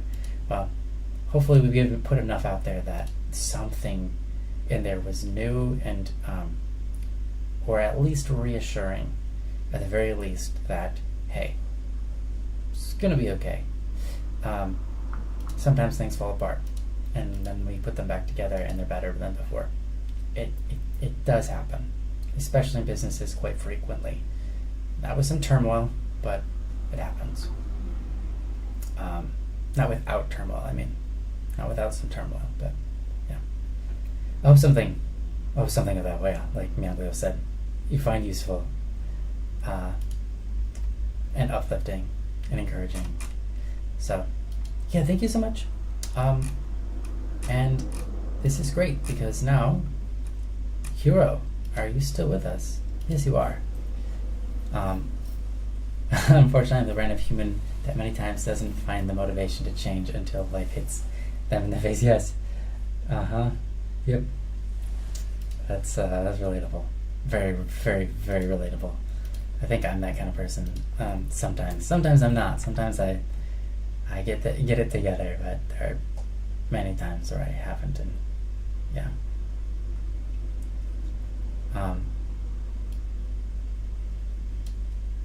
So we've got another topic here from Hero, but I'm gonna process it real quick. Miaglios, can I leave it up to you again, or actually chat? You did a great job last time, guys. To buy me a little bit of time here. Sure. I'll also give you the topic while I'm at it.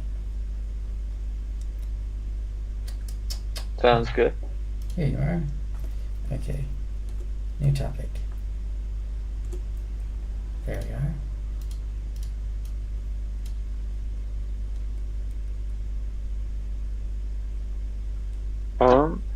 Has anyone like gotten into something recently, or like started something again that they maybe used to do that they're like really into now, like a hobby or like a movie that you went and watched, or maybe there's a show you're watching, or a video game, or like a project that you started working on, or something like that. If anyone wants to share anything that they're like excited about right now, that could be cool.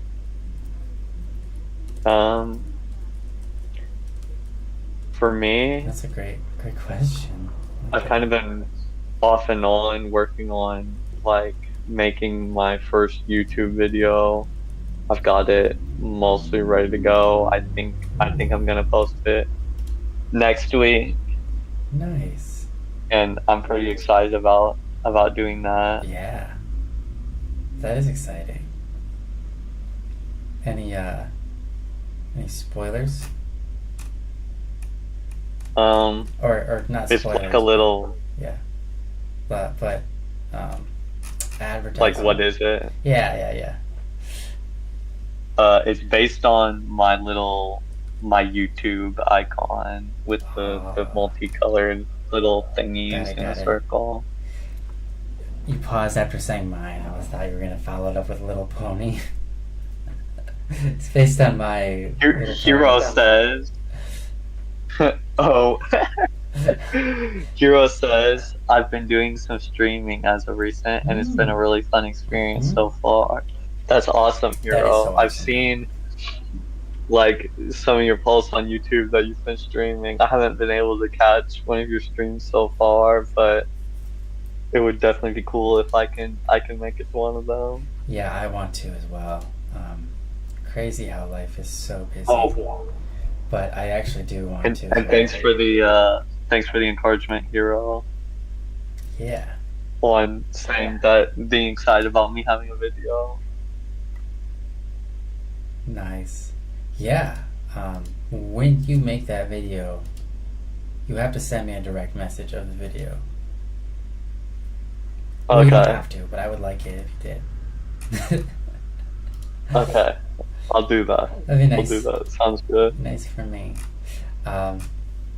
Awesome. Thank you. This is all set up. I am ready to... Wait, oops, forgot this little detail. Okay, there we go. I am ready to go ahead and do this topic. How about you? Yes, I'm ready. Awesome. Let's do it then. I'm gonna go ahead and switch the screen over to the topic so you guys can read along if you so desire. This is from Hero. I've titled it Juggling Time, Work, and Creativity. And it reads as follows. How do you juggle having many creative ideas / projects you want to execute with having a lot of things you need to do? For either having a lot to do ends up more often than not leading me to be overwhelmed / paralyzed into not working on anything, or just scrolling through YouTube and just watching / consuming stuff because it's easier than putting in the effort for the things I both need and want to do. That is from Hero, and that is a perfect topic. My wife has recently made some breakthroughs on this topic, and so I wish she was here to respond to that, but she is currently sleeping, and that's good. She should be. So, but this is a really great topic. I'm excited to see where this goes. This is a very common problem, so you're not alone. And I've got some hopefully new insight that I might not have said even 3 days ago on this. So maybe something cool will happen here. But even more than that, we also have Meonglios with us, who has a completely different mind than my own. So I'm actually really excited to see what Meonglios has to bring to the table as well. So with that, Meonglios, take it away. Cool.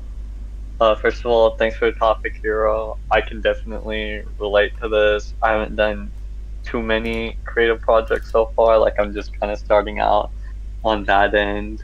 But what you said about like getting overwhelmed and just scrolling through YouTube, I've done that so many times with like school homework and stuff like that, where it's like, oh, there's so much to do. This thing is so hard. I don't know how to do it. I don't feel like figuring it out right now. And then I just go scroll YouTube or play some mindless video game or something.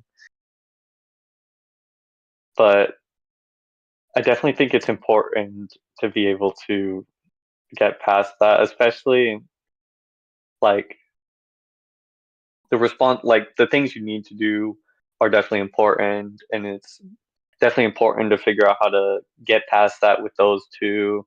But like, if you're feeling like overwhelmed with the projects that you're wanting to make yourself, then it's like, it'd be even harder to find the motivation then, because it's like the stuff you need to do, you already have the motivation of like, oh, if I don't do this, there's probably some sort of consequence, like this needs to be done.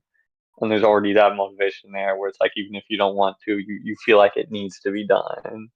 But like your personal projects, like the things you want to do, if like you don't want to do it, it's like there's no, like it doesn't need to be done. So there's not that like built in, it needs to be done like thing motivating you. It's like if you aren't motivated to do it, then it's like it's probably not getting done. And so like with your personal projects, it's really important to figure out how to not be overwhelmed to the point that you don't want to do it. Because with those, it's like you have to want to do it at least somewhat for it to get done. Let me see, where do I want to go from here? Let me read over the topic again. Okay, I'll address the first part where you say, how do you juggle having many creative ideas, such projects you want to execute, with having a lot of things you need to do?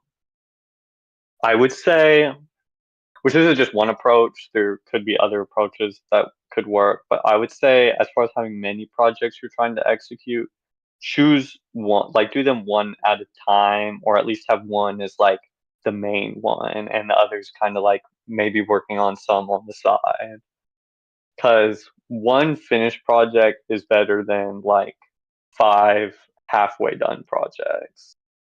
Like 5 halfway done projects are just like, that's great, but they're just sitting there. They aren't released or like finished to be whatever they're meant to be. They're just sitting there waiting to be finished. But if you have one done, that one can be like released. I don't know if it's a YouTube video, for example. It's like if you have one video released, then you can be getting views on that video. People can experience the video that you've already released while you're working on the next one. But if you're working on like 5 videos at the same time and like none of them are posted yet, it's like, you know, people could have been experiencing like a video that was already released if you had finished one and then released it, instead of like there's like 5 that are just being worked on and not released, and then they're released at the same time, which that's fine too. Like once they're released, people can experience all of them. And then some things, maybe it's multiple projects that are like part of one big thing and they all need to be released together. But if it's completely separate things, I would say pick one, finish it so that you have, something out there and then move on to the next thing. And then as far as finding motivation, despite like being overwhelmed, like if you're picking one that should help with not being too overwhelmed, because it's like the others are kind of like off to the side, and so not really thinking about them, you just have the one project. And then even if that one project might be big in itself, and so break it into, do this first part, do this second part, like address the overwhelmingness by planning out the steps that need to be done. And that way you can feel like you're making progress by completing all the steps. And then it's like, instead of it being one big thing, like it is one big thing, but there's all these steps and like that are smaller and more doable. And then you can see yourself getting done all the steps. And then when it comes with, that can be applied to the stuff you need to do too.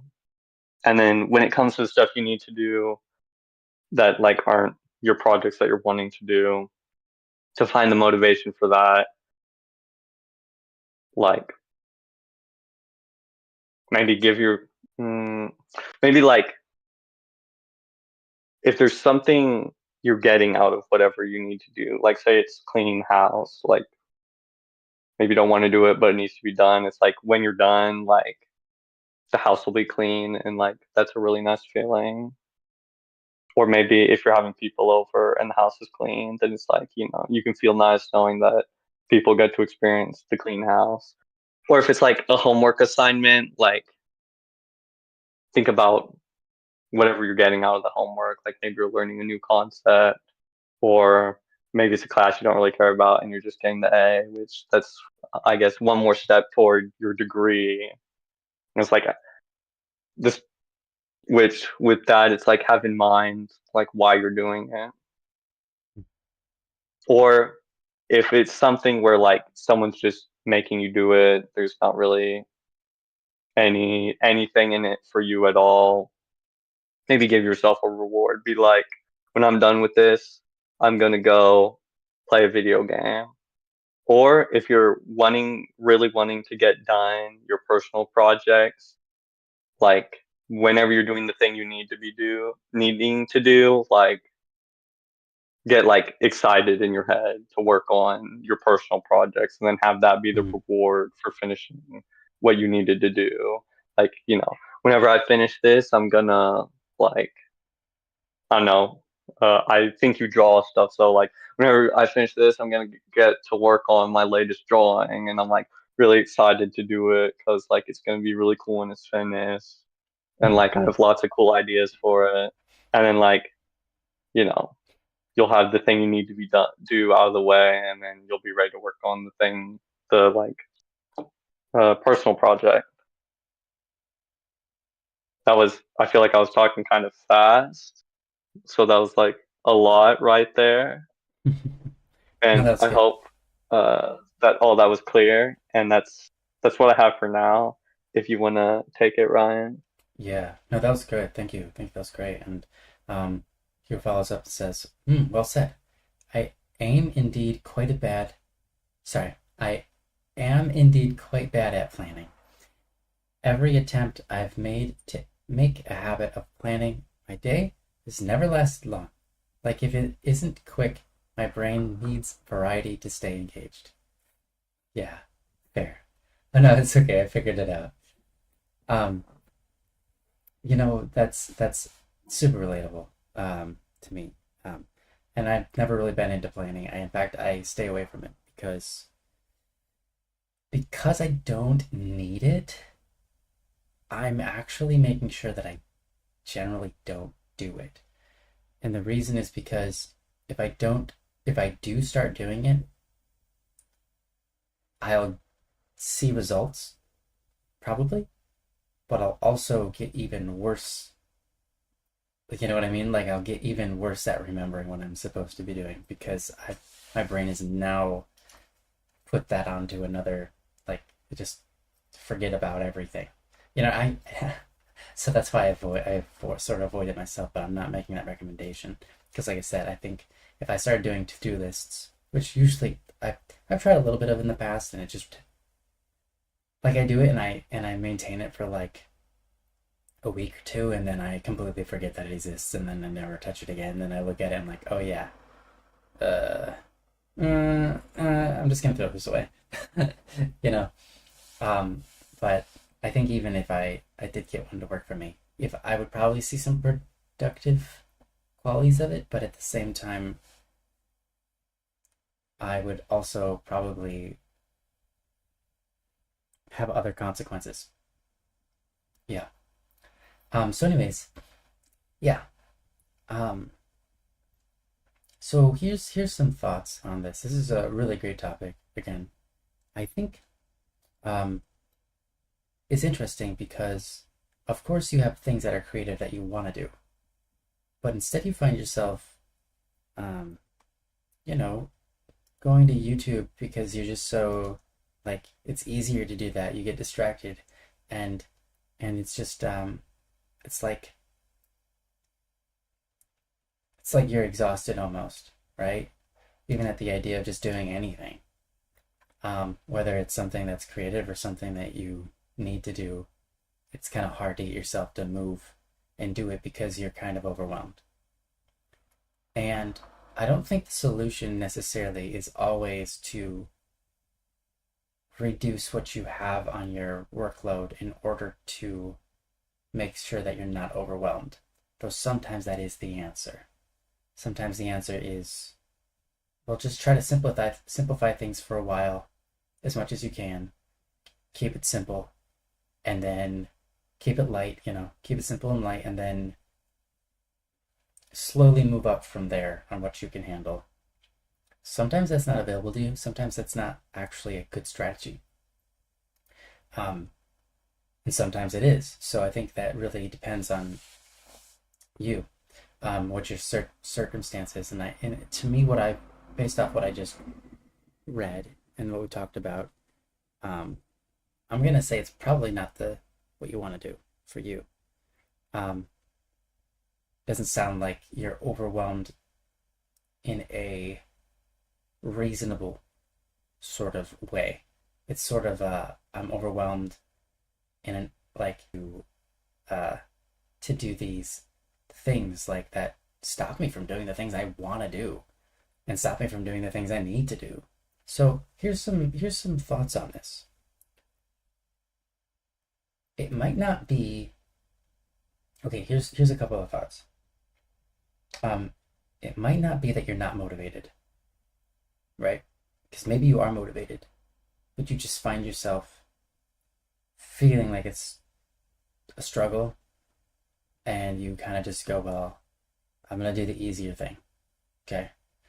And that's understandable. You could have all the best intentions and motivations, and you're like, I've thought about this 100 times. This would be so cool for me to do. I want to do it. Like, I legitimately am excited to do it. I just don't. Maybe that's the kind of scenario you're in. And for that, I would say, I think, talk to somebody about what it is you want to do and why you want to do it and your different ideas. That can be really helpful because when you talk to someone, it's a different kind of inspiration that you draw out of that, and you're also committing in that conversation to doing something, and it ties in a relationship with an activity which kind of makes you want to do it more, makes you feel like you're being held accountable, which is important. We are social creatures, right? So if we can tie something into a social circumstance, it can help. Not always, but it can. So there's just one idea for you. Another thing is, you have to take some time to examine why it is that motivation itself isn't even motivating enough to get over this, right? because quite frankly, it could be that's the case. If you find that that's the case, then attempt to dig in and really try to understand what it is that you're missing in your motivation and what it is that exactly is the hurdle. So for my wife recently, we've been having a lot of conversations about this, and it was kind of like she was asking all the wrong questions. Um, yeah, I said, interesting. I never really focused on the inspiration I get from telling others my ideas. Hey, that's okay. If it doesn't do anything for you, that's totally normal. It's totally fine. Just it was a side suggestion. But it might also help you uncover what the root of the problem is and why this is happening. And I think that's more important than just finding a way to motivate yourself better, right? So that's kind of what I'm hoping you get out of that interaction. But if you can just talk to yourself and try to figure it out yourself, that's awesome too. But it could be that you're asking or thinking about things the wrong way in a manner that's either self-defeating or just running a horse around the track that's like the wrong track. And so then at the end of it, you just get exhausted and you give up. So like, for example, okay, here's a great example. This is a real example in a very recent experience. When, oh, okay, that's cool. That's good. That's good, Hero. He said, no, it does a lot. I've known that, but never thought to lean on it. Yeah, right. Yeah. My little brother and I have grown up telling each other our passions, and having a conversation always makes me want to do the thing. Yeah. That's so relatable, right? That's how I am most of the time. So anyways, I'm going to give you a real life example that happened literally like just yesterday. So, my wife and I are building a game together, and one of the big hurdles has been just actually doing it. Some of the work is not, it's not like we're not inspired, it's not like we don't want to do it, it's just we end up not doing it because it's hard. And the reason it's hard is because we don't know what we're doing or how to do it. And basically what we figured out is that me and my wife are both solution driven. So, for example, Hero, if you throw me into a loop of solving problems, of a problem solving, I'll be super comfortable there and work my butt off. So like, for example, if I'm given the task to code something, it'll be like, okay, what am I coding? This. Okay, well, this is what I know, I'll start. And that's not too hard for me. And then I encounter a problem, and so the first problem is I need to code, and then that's like, okay, well, then I kind of slowly work out that problem, and the next problem ends up being like, okay, you have a bug in your code. Where is it? Why is this not working? And then that gets solved, and now I've got like a quarter of the code done because some functions are working, but I have other parts to build. And then just problem solving. It's the same thing when I write music. Maybe I'll have an idea at the beginning that gets me going, but after that first idea, the rest of it's just problem solving. It's just like, well, what comes next? I don't know. I'm gonna solve that problem. How am I gonna solve that problem? I'm just gonna play around on my piano until if I come up with anything that would be good. If I don't, I'm gonna fool around on my computer and like do some other stuff. If that doesn't solve the problem, I'm gonna go listen to some like music in the genre and see if I can think of anything that would kind of get me there, or maybe it's something like I'm looking for a specific sound. How do I problem solve to get that sound right? So the thing is, if I'm thrown into an environment where I can just solve problems because I'm familiar with solving problems in that realm, super easy for me to just get in there and do it. I have no problems, I have no qualms. It's like I don't even need to be inspired. I just almost zone out, or actually just like hyper zone in and just go, right? And maybe that's your experience too. And if it is, then you might be experiencing the problem where there's no problem solving loop. You're throwing yourself into a situation where you can't rely on that function to actually get anything done.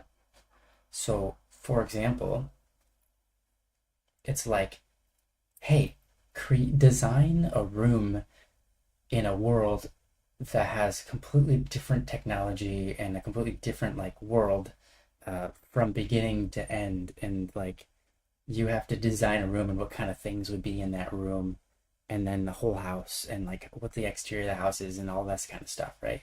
So that's what I had to do. And I'm like, first of all, I don't even, it's like such a weird problem to have to tackle. There's no loop for me to just enter in on and just start like circling around. There's like there are attack points, but it's like, it's daunting, right? And so it's so daunting because my mind can't find a loop to latch onto. It can't find a thing to solve because everything needs to be solved at once and everything's self-reliant on another thing that it's like my brain exhausts itself before I can even start beginning because I haven't established something to solve, kind of, right? So it's just so arbitrary. And so, like, you kind of have to realize that one of the reasons you're not working is because your brain is exhausted trying to figure out how to even begin to work. And the problem is that your brain is trying to solve a problem that doesn't need to be solved. Does that make sense? Because your brain is looking for something to solve, but doesn't have anything to solve. Because there's nothing that you can actually solve. There's actually nothing you can solve. Because you have to make decisions, not solve something. But it's not about making a decision necessarily, because that's a problem too, and that's a problem area for my wife. Because my wife's problem is that for her, as soon as she tries to make a decision, that complexity is so, like, there's so much complexity in trying to make a single decision that it's overwhelming and she just shuts down, right? And I think that is true for a lot of us. And so it's also not right to say that it's really about making a decision either. Because you have nothing to solve and you have to make something or do something, but making a decision is not really appropriate because in order to make a decision, you need information and you don't have all the information. And so it's like you have to go study for like years and make decisions to make a decision. But you have to make so many decisions to make a single decision it's overwhelming. It's like no attack point. So instead, don't try to solve anything. Don't try to make a decision. This is weird because it's like, okay, then how do I do something? Instead of trying to solve or make a decision, assess an attack point, a starting point, and do that one thing. And what happens is you assess an attack point and you do that one thing. Not necessarily trying to solve anything, not trying to necessarily make a decision, but you're just going to say like, okay, like in my example, and my wife came up with this. This is a great useful thing. Imagine their daily life. So they wake up in the morning. What's the first thing they do? What kind of bed do they wake up in? What's that like? So now I've just created like a story mechanic, right? Why is that important? Human beings ride off of stories. Our brains are designed to take in stories and utilize them and just reap so much out of them. Stories, we are story driven. We are story building. Like our brain works on blocks of stories a lot of times. So maybe you go in from attack point of story, if you can, something that has a story, like even if it's just a lore or whatever it is, right? It doesn't really matter, but you're working out the story of a person's day in my example. So you find an attack point, and what happens is, remember that loop I was talking about? That's problem solving loop, that circle. What happens is when you try to just find an attack point, you pierce into that loop and you generate a new loop that never existed before. And then you can problem solve and problem solve until you've completed something, and that loop is completed, and then you're tasked with your next objective. You at least have one thing done now. So now, because you have made one thing more concrete, maybe now you can make decisions on things, but maybe you can't yet. If you can't, don't overwhelm your brain by trying to make a decision. It's too much. Your brain can't handle that. It's just not designed to do that. Don't try to work on it like as if you're like in a loop, in like trying to solve something. Don't try to solve something. Get those out of your head and find another attack point. And this is why talking to someone really helps. Because if you get in a conversation with somebody, attack points will become more obvious. Points of attack will become obvious. It's like ways to start working on it without knowing anything about it become obvious. And that's why, like, having that conversation with somebody can really get you inspired and make you go, that's something I can work on. I want to go home immediately, like right now, and actually just nail it and start working on it right now, because that is actually something I can work on. And when you work on that, it's super fulfilling. It's super great. And so that's some of, like, and I know that's still kind of vague, and I think there's a lot more that me and my wife are currently growing on in that realm. So maybe in a couple weeks' time or a month, I'll have more to add to this. But for now, those are my recent breakthroughs on this kind of experience where you're just like, your brain just keeps shutting down, especially on creative things, but even on your work. Your brain just keeps shutting down on all of it because it's overwhelmed with trying to do something that it, like, you can't do, because you can't account for everything possible, and you can't, especially not all at once, especially when you don't even have one part of the puzzle solved, right? So yeah, I really sincerely hope that this helps. And if you feel unsatisfied, like if this isn't working, if you can't find attack points, if this isn't working, please message me, because my wife might have some insight about what kind of, like, more things that she would add on to this conversation, and I would invite her. I would, and she would be happy to respond. So yeah, that's what I got. You said to follow up, you said, wow, so true. The greatest joys of one of my latest animations was encountering an issue and figuring out a creative/efficient way to convey what I envisioned using the program I was using. Oh yeah, that problem. So I felt that. Yeah, I feel that. And Wix says that, gosh, that's so painfully real. Yeah. And then you continue to say, wow, this explanation certainly pleases my brain thus far. This will all prove useful for my grand schemes. Great. That's exciting, because you're amazing, and I'm excited for your grand schemes. And yeah, I'd say the one thing I sort of get, but am also sort of hung up on, is differentiating between an attack point, and outside the loop, and a problem within the loop, so to speak. Yeah. How do you define, how do I better define those so that it's more relevant? And I'm using those terms because that's kind of how my brain had come to understand it. But my wife had figured it out, and we were in our conversation, and she didn't come at it from that point of that reference frame. That was kind of my way of understanding me. But I think there's probably a better way to explain this. So um, that might be more Do you, helpful for defining points for you.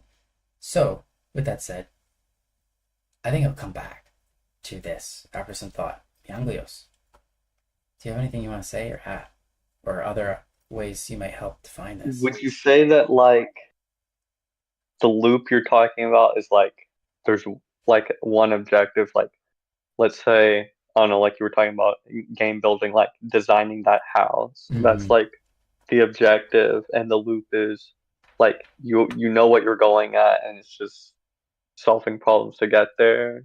Mm. Yeah, I suppose. Would you say that? Um, yeah, I'll yeah, I think just that's about I'll just right. let you come back to explain it sometime if you decide you want to. Yeah, yeah, that'd be helpful. But I think the only thing stuff I had to add was just going off what you were saying about like talking with other people about what you're working on. Mm. Because I feel like if you're just working on something by yourself, you're locked in your room just grinding at it. Mm-hmm. That can start to feel like, I don't know, a little bit dull. Yeah, there's no And feedback. so yeah, like making decisions, at least in my opinion, are way easier if you have someone to bounce ideas off of or ask for their input, or like, having someone that you're always talking about your project with that is excited about it with you can be like really helpful to give you motivation. Or like earlier, how I was saying that I'm working on a YouTube thing, like I hadn't worked on it for like maybe a week, and like me mentioning it now makes me feel more motivated to actually like get it done and like finish. Mm. So like telling someone I'm working on this thing and I'm gonna, you know, if not like, eventually you'll get to the point where you're like, and I'm gonna like finish it and release it or whatever. But like for just parts where you could be telling someone, I'm gonna finish this part like today, and then you could be like, I'll show you whenever I'm done. But just in general, I feel like having people that are like on the journey with you on whatever you're working on can be really helpful. Mm-hmm. Yeah, yeah, absolutely.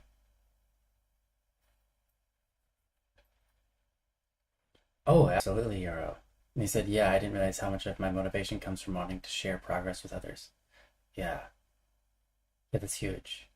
Um, I, I absolutely relate with that. That's, it's really nice every time I get to share what I've done. Um, and that can be like I was just saying, and you were saying, and I was saying, it can be such a motivator to just have the idea in the back of your brain to think like, oh, I can't wait to show this person when I've completed this. That can be a huge motivator. Or even just when you finish one little part of something, to be like, oh, I'm proud of this, what I did. I'm gonna share it with my friend or with my brother or whatever, and then just getting their feedback, even if they have some criticisms, it feels really good to be like, look, I just wanted to show you how interesting that this was, and yeah, that goes a long way. Yeah. It really does.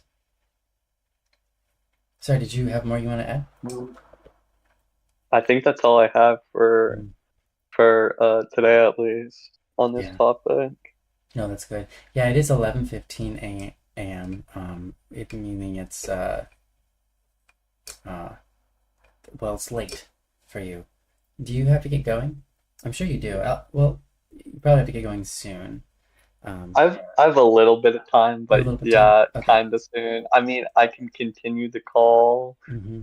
like at 9:30. I'm picking up my girlfriend from work, and like Oh, I okay. could continue the call like in the car or whatever, but it'd be easier to Yeah. just like Mm-hmm. wrap it up before then. Yeah, I'll do my best to wrap it up. With, but not.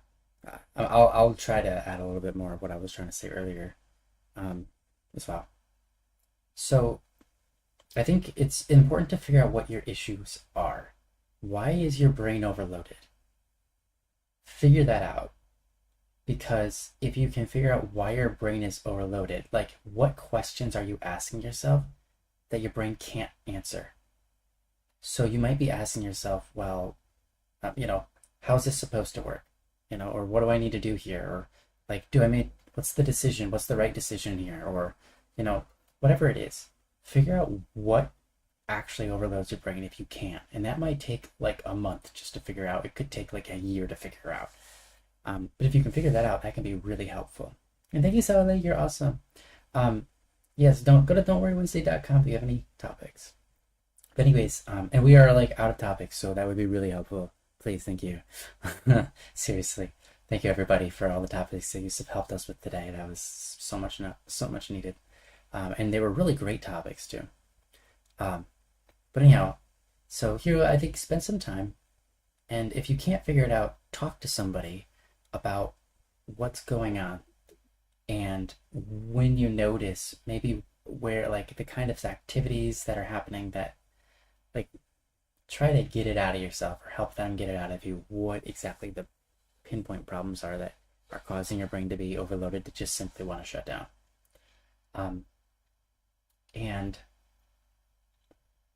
It might just be that you haven't like literally socialized with it, and you need to have that because your brain rides on that. It can be the case for me at times. It can be really helpful to do that. But as for like this, you said it's kind of hard to figure out like what are the definitions of like the attack point versus the outside loop and inside loop. And I would say kind of something like this.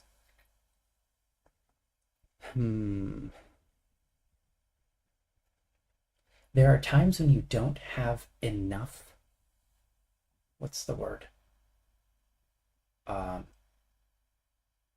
There's a word. It starts with a P. Darn it. And I mean, it's like pieces of the puzzle, but there's a better word. Oh, it starts with a C. It's components. Okay, so I'll use both. There are times when you don't have enough components figured out or in your view. There are times when you don't have enough puzzle pieces in your view in order to actually put the puzzle together. You might not have enough components to work with to actually do any work at all without your brain just being overloaded. Have a great night, Wix. Nice to see you here. That was really great to have you. Oh wait, sorry, you were directing that at Saleh. Yeah, every blessing to you, Saleh. You're amazing. I love you. So if sometimes that seems to be what's holding you up and making your brain overload and essentially just going, I'm just gonna shut down and watch YouTube, because it's easier and it's like I clearly can't do the thing I want to do, or I need to do, right? So find out what that is. But it could be that your brain doesn't have the components defined so that you can actually work. It might not, like, you might need to be presented with all of the components so that you can then actually take the components and put them together to make something. You might need to have all the pieces of the puzzle, or at least a couple more in front of you, before you can start building the puzzle. Because if you've got like a puzzle that's 200 pieces, but you're presented with only like 15 of them and all the rest of them like are upside down and blank and you don't know what they are, right? It's going to be really hard to do that puzzle if you don't flip them over, but you're like flipping over each puzzle piece is actually kind of what you need to do. And so your brain might be trying to solve something as if it's in a loop of like as if you've already got the pieces flipped, right? Your brain might be trying to tackle the problem as if you've already got the components defined, the pieces of the puzzle already flipped. But like, they're not flipped yet. So each piece in this example, each piece of the puzzle is an attack point. And when you're in the process of flipping one piece, you're going to encounter problems And those problems are going to be fuel for the fire, because you're then going to enter into a series of problems that need to be dealt with. And they're all going to be new to you, or at least different to you, different enough that you haven't done them a lot of times before. And at the end of that experience, you'll finally have that puzzle piece flipped and viewable. And then you can go to the next one. You can try to find that next attack point and go to that one. Now, when you enter this one, you're going to have the experience from the last one. And after piece after piece after piece, eventually, your brain is going to be wired up to enter into that loop, knowing what the loop contains, knowing how to solve problems, knowing how to address the situations in an easy format for itself. Because it's done it piece after piece after piece. And eventually, what happens is your brain starts to flip all of these pieces, and then you have the whole puzzle in view. And now that you actually have the whole puzzle in view, your brain can finally start doing the very thing you set out to do in the beginning, which you didn't know you couldn't do. And that's why your brain was overloading. I hope that definition might be a little more clear, or way of talking about it could be maybe a little bit more clear. Because it seems to me that a lot of times when we choose the easy route because our brain just can't, and it's like we get overloaded, so we just distract ourselves, it's because we aren't attacking the problem in a way that is intuitive, or in a way that is enjoyable, or motivating, or like interesting, right? One of those things has to be in place. It has to be familiar with us, or like enjoyable or interesting to want us to like actually involve ourselves in it. And instead, you're kind of just getting this outcome of just, you're hit with something. It's like, I really want to do that, but I'm too overwhelmed. I really want to do it, but I'm too overwhelmed. Then you're missing something. You're missing components. You need something to build off of. You need a loop to enter into that you can keep doing over and over and over with different pieces. You need something like that. And so whatever that wall you're running into is, I can't say because I don't know for you. But I think the problem is you're trying to build something and you think you can, but the reality is you can't, because your brain does not have the components. You don't even have the components in front of you. You're like, I'm trying to build a car. My dream is to build a car, and I'm going to build a car. I'm going to start right now. And you're like, why can't I build a car? I don't even know where to begin. I don't know what to do. And it's like, hold on, shut up. You're asking, what do you do to build a car? Okay, great question. Do you even have any of the components needed to build a car? And the answer is like, well, no, I don't have an engine. I don't have a fuel line. I don't have a frame to work in. I don't have like any of these things yet. And it's like, so why are you trying to build a car out of nothing? Go get those parts. Try to figure out what parts you need. Start there. And then it's like, oh, okay, yeah, that makes sense. And so then you go out and get the parts for the car. If you stop trying to attack the problems that you're attacking. So if you're demotivated when you try to start doing something you want to do, it means you're attacking something that you shouldn't be attacking. You're trying to solve a problem that doesn't even exist for you yet. You're trying to solve a problem that like literally makes no sense for you to be trying to solve. Instead, find those correct points at which you can apply your attention. And sometimes that requires you to just step away and have a conversation with somebody, or step away from the way that you're thinking about the way you operate. Recognize you might operate in a mind frame that is not conducive to actually getting this project done. And you need to change the way that you are inclined to work on things. And you might say, I need to stop trying to make decisions on things. Instead, what I actually need to do is this other thing to try to figure out what components I have for my car that I'm trying to build. Instead of trying to figure out what component I want. Do I want the gold-plated one or do I want the silver one? It's like, you weren't there yet. You know? Like, you need to figure out more things before you're there. So don't try to make decisions on things like that. If you're trying to make a decision and it's overwhelming, don't make a decision there. If you're trying to solve something and it's overwhelming, you're probably trying to solve something that you can't actually solve because you don't have the components yet. So of course you can't solve it. It's like, oh man, I can't get my fuel into my car. Okay, what do you have a container for it? No. It's like, oh, wait, yeah, right. I need to go make a container. That would help. You know? That's right. And that's obvious because that's obvious. So my car analogy kind of breaks up here because reality is this is more meta physics than it is physics, right? This is more like, how is my brain functioning to even begin this project? My brain is functioning in a way that's not conducive to actually doing anything at all. My brain is stuck in this loop that does not apply here. It's built this framework of do this step, then do this step, then do this step, then do this step. Those steps don't apply here. They don't work here. Like this way of working I've built into myself for the past 20 years of my life don't work in this, they don't help. So you need to create a new system. And creating a new system is very difficult.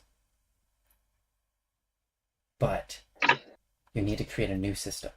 And you have to be okay with that. So right now I would say, if you're encountering the things I'm talking about,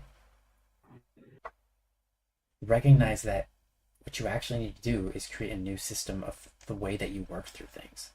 And that it's like, give up on trying to solve the problems. Give up on trying to make these decisions. Give up on what you're running into in the terms of trying to make it work the way that you've made everything else work. Instead, think outside the box. Be humble. Be willing to learn that your methods don't work here. And you need new methods. They exist. And you're going to find them. So become someone who's trying to search for the new methods. Be someone who innovates and creates new methods of brain function, like methodologies, right? This is maybe getting more aligned with what's kind of going on in my brain. And I'm sorry, it's very complicated. And so maybe give me a month and I can come out more eloquently with it, but and defined. But that's kind of we're on this journey together, and this is interesting to me because literally, like I said, this was yesterday for me. So and we made a lot of breakthroughs, especially for my wife. So I think, like I said, it'd be better coming from her than even me. So with all that said, that's what I got. And yeah, Mianglis, do you have anything you want to add to end this topic on? That's all I got. I mean, I guess all I'd have left to say is, I hope some of this was helpful, but either way, good luck, Hero, on accomplishing all these things you're wanting to do and finding motivation and all that. We believe in you. We know you have it in you to do this. And yeah, good luck. You're awesome. Yeah, perfect way to close it.